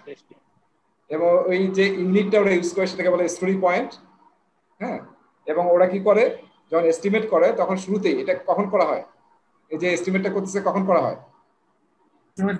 এটা করা হয় স্প্রিন্ট প্ল্যানিং এর সময়। সবার মনে আছে তো? ইটারেশন প্ল্যানিং, কারণ প্ল্যানিং এর একটাই সময়, এর বাইরে তো আর কোনো সময় নাই। ইটারেশন প্ল্যানিং এর সময় আপনি এস্টিমেট করবেন যে এই ইউজার স্টোরি ডেলিভারি দেওয়ার জন্য কত স্টোরি পয়েন্ট লাগবে। ঠিক আছে? সো তখন একটা গেম খেলা হয়, সেই গেমটার নাম হচ্ছে প্ল্যানিং পোকার। সো এটা আমরা সামনে কোন একটা ক্লাসে দেখবো যে কিভাবে প্ল্যানিং পোকার গেম খেলে উই ক্যান এস্টিমেট কোন একটা ইউজার হিস্ট্রি করতে কি পরিমাণ হিস্ট্রি পয়েন্ট লাগবে। ঠিক আছে, তাহলে এখান থেকে আমরা কি পেলাম যে অ্যাজাইল টিম আসলে অ্যাবসলিউট এস্টিমেশন ফলো করে না, করে হচ্ছে রিলেটিভ এস্টিমেশন, কারণ মানুষ আসলে relative estimation better than the absolute estimation, যেটা আমরা নিজেরাও এখানে প্র্যাকটিস করে দেখলাম। এই এস্টিমেশনটা কি আমরা প্রজেক্টের টাইমের পার্সপেক্টিভে বলতেছি না কোন পার্সপেক্টিভে? আসলে টাইমের পার্সপেক্টিভে না, ডাইরেক্ট ফার্স্টে এটা ঠিক করেই ফেলছি যে একটা আমার ইটারেশন হবে 2 উইকস এর, দেন আমি প্ল্যানিং করতেছি যে 2 উইকসটাকে আমি কিভাবে কাজে লাগাবো। হ্যাঁ হ্যাঁ, টাইম বক্স তো আপনার ফিক্স হয়ে আছে। হ্যাঁ, কিন্তু এখানে আসলে আপনি জাস্ট রিলেটিভ তার এস্টিমেশন করতেছেন। হ্যাঁ, কারণ ওটা তারপরে আপনি এটাকে এখনো কিন্তু আওয়ারে করতেছেন, আমরা কোনো আওয়ার নিয়ে আসতেছি না। এটা আমরা পরে আবার যখন আমরা ইউজার হিস্ট্রিটা হয়ে যাবে তারপরে আমরা আওয়ার যাব শেষে, ইউজার হিস্ট্রিকে ব্রেকডাউনকে টাস্কে নিয়ে আসবো, তখন আমরা আওয়ার বলবো। যে তখন আসলে আওয়ারটা কে বলবে, যে কাজটা করবে। ধরেন আমি একটা গ্রাফিক ডিজাইন করব, কোন একটা কাজের মধ্যে গ্রাফিক ডিজাইন আছে, তাহলে যে গ্রাফিক ডিজাইনার আমার টিমের, সেই বলবে যে আমার এখানে যে গ্রাফিক্স পার্টটা আছে সেটা করতে করতে আমার এই কাজ করতে হবে। একটা হচ্ছে যে আমাকে রিসার্চ করতে হবে যে কোন গ্রাফিক্সটা এখানে ভালো হবে, কোন ইয়াটা ভালো হবে, তার জন্য আমার একটা টাইম লাগবে, সে আমার 2 ঘন্টা লাগবে। তারপর এটাকে আবার ডিজাইন করতে আমার 3 ঘন্টা লাগবে, আবার এটা একদম ফাইনালি আমাকে ফাইনাল ব্রাশ দেওয়ার জন্য আমাকে অ্যানাদার 1 আওয়ার লাগবে। সেই যে 3টা টাস্ক সে বের করলো ওই গ্রাফিক্স ডিজাইনের জন্য, সেটা ইউজার হিস্ট্রির পরে। কিন্তু তার আগে যে ইউজার হিস্ট্রিটার সাইজ কিরকম, এটাকে বলা হয় সাইজিং। সেই সাইজটা আমরা বলতেছি হচ্ছে রিলেটিভ এস্টিমেশন, সেটা আমরা স্টোরি পয়েন্ট ইউজ করতেছি। ঠিক আছে, এবং এই যে স্টোরি পয়েন্টটা আসলে সব জায়গায় ইউজ করা হয়। আমরা যখন আমাদের টিমের পারফরমেন্স মেজার করি, তারপর ইটারেশন প্ল্যানিং এর শুরুতে যে আমরা কয়টা কাজ দেব, কাজ না তো কয়টা আইটেম নেব বা কয়টা ইউজার হিস্ট্রি নেব, তাও ডিপেন্ড করবে আমাদের টিমের ভ্যালোসিটির উপরে। টিমের ভ্যালোসিটি মানে হচ্ছে একটা টিম একটা ফিক্স ইটারেশনে, ধরেন 2 সপ্তাহের একটা ইটারেশনে কি পরিমাণ ইউজার হিস্ট্রি ডেলিভারি দিতে পারে, সেটাকে মেজার করা হয় ভ্যালোসিটিতে। আমার টিমের যদি ভ্যালোসিটি থাকে 30, তা আমি 2 সপ্তাহে আমি 30 স্টোরি পয়েন্ট দিতে পারি। তাহলে আমি যখন আমার ফিচার নিচ্ছি, কয়টা ফিচার ডেলিভারি দেবো, তখন দেখতে হবে যেটা 40 স্টোরি পয়েন্টের নিচে আছে কিনা, তাইলে আমরা সেই আইটেমগুলো নেব। ঠিক আছে, তো প্ল্যানিং থেকে শুরু করে এবং যখন ইটারেশন শেষ হয়ে যায় তখন আসলে যত ধরনের মেজারিং করা হয়, পারফরমেন্স মেজার বা কেপিআই, হ্যাঁ, সেগুলোও করা হয় আসলে এই স্টোরি পয়েন্টের উপর ডিপেন্ড করে, নট টাইমের উপর ডিপেন্ড করে। কারণ টাইমের উপর যখন ডিপেন্ড করতে যাবে তখন ট্রেডিশনাল ম্যানেজমেন্টে চলে যাবেন, এখন একজনকে ধরে ফেলবেন যে তুমি কি ব্যাপার 3 ঘন্টার কাজ 4 ঘন্টা লাগেছে কেন। আমরা এটা করতে চাই না। দেখেন আবার সবকিছু কিন্তু আমাদের ইয়া করতেছে, তাই না? ট্রেডিশনাল প্রজেক্ট ম্যানেজমেন্টের উল্টা চলে যাচ্ছে আমরা সবকিছু। আচ্ছা, এই সাইজিং করার সময়, স্টোরিগুলো সাইজিং করার সময় আমরা আরেকটা টেকনিক ইউজ হয় যেটাকে বলে টি-শার্ট সাইজিং। টি-শার্ট দেখছেন, স্মল, মিডিয়াম, লার্জ, এক্সেল, আরো আছে এক্সএল। সো যেগুলো আসলে ছোট টাইপ স্টোরি সেগুলোকে আমরা স্মলের মধ্যে রাখি, যেগুলো সাইজ হচ্ছে 1 থেকে 3 স্টোরি পয়েন্টের মধ্যে। এটা নিয়ে আমরা পরে কথা বলবো, জাস্ট মনে রাখেন যে একটা টেকনিক ইউজ করি, সেটা হচ্ছে টি-শার্ট সাইজিং। কেন? ইউজার স্টোরিগুলোকে সাইজিং করার জন্য। ঠিক আছে, আর মনে হয় এখানে আলোচনা করবো না, এগুলো বারবার আসবে আবার। সো এই যে ডেফিনেশন অফ ডান, তারপরে পিওআর নিয়ে কথা বলছি আমরা, আর মিনিমাম ভায়াবল প্রোডাক্ট, এটা নিয়ে একটু আলোচনা করা দরকার। আমরা তো খেয়াল করছি না যে ইনক্রিমেন্ট, হ্যাঁ, ইনক্রিমেন্ট মানে আসলে আমরা কিছু মিনিমাম কি ভায়াবল প্রোডাক্ট তৈরি করতে চাই, যেটা কাস্টমারের জন্য কিছু ভ্যালু ক্রিয়েট করবে। সো এটা একটা ইটারেশন হবে এরকম না, জেনারেলি 2-3টা ইটারেশন মিলে একটা এমভিপি তৈরি হতে পারে। বা আমরা যদি পারি যে প্রতিটা ইটারেশনে আমরা কিছু এমভিপি ইউজ করব, তৈরি করব মিনিমাল ভায়াবল প্রোডাক্ট, যেটা কাস্টমার নিজে ইউজ করতে পারবে, সেটাকে আমরা বলতেছি মিনিমাল ভায়াবল প্রোডাক্ট। সেটা একটা ইটারেশনে হতে পারে, যেমন ইটারেশনটা আমরা 2 সপ্তাহে ধরছি, কিন্তু এমনি গাইডলাইন হচ্ছে আমরা ইচ্ছা করলে 30 দিনের বা 4 সপ্তাহের বা অনেক সময় 6 সপ্তাহের ইটারেশন নিতে পারি আমরা, বেসড অন মাই প্রজেক্ট। কারণ দেখলাম যে আমার প্রজেক্টটা এমন সাইজের যেটা আসলে 2 সপ্তাহে কিছু তৈরি করতে পারবো, তখন আমি হয়তো 6 সপ্তাহের কোনো ইটারেশন নিলাম। 6 সপ্তাহ পরে যে আমি ফিচারগুলো তৈরি করব, সেটা যাতে কালেকটিভলি হয়ে একটা এমভিপি তৈরি হয়, মিনিমাল ভায়াবল প্রোডাক্ট, যেটা কাস্টমারের জন্য ইউজেবল হয়, কাস্টমার ইউজ করতে পারে ফিচারটা, সেটাকে বলা হচ্ছে মিনিমাল ভায়াবল প্রোডাক্ট। আর পিএমআই আরেকটা টার্মকে প্রমোট করছে, সেটা হচ্ছে এমবিআই, মিনিমাম বিজনেস ইনক্রিমেন্ট। এটা ব্যাখ্যা এখন যাচ্ছি না, এখন শুধু এমভিটাই মনে রাখেন। তার মানে আমরা ইটারেশন যে 6 উইকসের নিছি, সেটা শেষে আমরা এমন কিছু ফিচারকে দেবো কাস্টমারকে যেটা সে তার জন্য ইউজ করার জন্য ভ্যায়াবল হয় এবং সে ইউজ করতে শুরু করতে পারে। ওই যে আমরা গাড়ির ছবি দেখেছিলাম না প্রথম সেকেন্ড ক্লাসে, মনে আছে?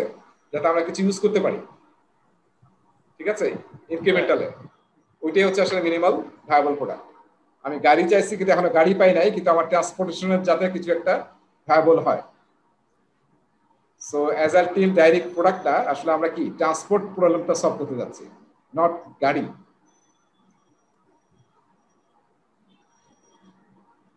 আচ্ছা, লাস্ট আমি কয়টা বাজলো আসলে? না আর তাইলে যাবো না নাকি? আর 10 মিনিট আছে আসলে। আপনাদের তাহলে আজকে একটা কাজ দেওয়া থাক, এই যে আপনাদের সবাই তো প্রেজেন্টেশন স্লাইডটা পাইছেন না? এই যে গত ক্লাসে আমি শেয়ার করেছিলাম, এই যে এখানে ফিগারটা দেখা যাচ্ছে কোথায় ভাই? স্ক্রিনে ফিগারটা দেখতে পাচ্ছেন না?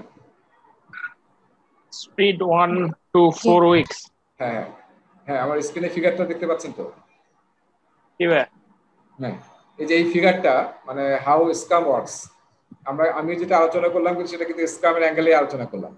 এবং আমি যেটা এখানে আলোচনা করছি আপনাদের মানে ওই যে হোয়াইট বোর্ডে যেটা আলোচনা করলাম সেটা পুরোটাই কিন্তু এখানে সুন্দরভাবে আছে। এই যে সিকোয়েন্স করা আছে 1 থেকে 9, দেখেন 1 থেকে এভাবে সিকোয়েন্সে 9 পর্যন্ত আছে। সবাই আজকে ক্লাস শেষে এই ফিগারটা দেখবেন, দেখে যে আমি যে কথা বলছি ইভেন্ট গুলা, তারপরে দেখেন কে কোথায় পার্টিসিপেট করবে, কে কোথায় পার্টিসিপেট করবে না, এখানে বলা আছে কাস্টমার, প্রোডাক্ট ওনার, স্ক্রাম মাস্টার, তারপরে 24 ঘন্টা পর পর ডেইলি স্ট্যান্ড আপ হবে। তো আপনারা নিজেরা একটু বোঝার চেষ্টা করবেন। নেক্সট ক্লাসে আমরা শুরুতেই এটার একজনের কাছ থেকে প্রেজেন্টেশন নেব, যে পুরো ফ্লোটাকে আমাদেরকে ডেসক্রাইব করবে, পুরো ফ্লোটা একজন ডেসক্রাইব করবে এবং সবাই আমরা দেখব, যাকে বলবো সে প্রেজেন্টেশন করবে আর কি। অলরাইট, এটা আপনাদের গত ক্লাসে দেওয়া আছে স্লাইড, সেটি আসলে দেখবো আমরা এখানে। ঠিক আছে, আর নেক্সট ক্লাসে বোধহয় একটু সময় লাগবে, লেগে এটা আমরা শেষ করে দেবো। তাহলে আজকে ক্লাস এখানে শেষ করি না? জি ভাই। তো অ্যাজাইল বুক কি ভাইয়া তাহলে 2 3 5 2 3 4 5 এই চ্যাপ্টার গুলো পড়তে হবে, বাকিগুলো না? এগুলো পড়তে হবে না। আর একটা বলছিলাম অ্যানেক্স 3 পড়তে হবে, অ্যানেক্স A3।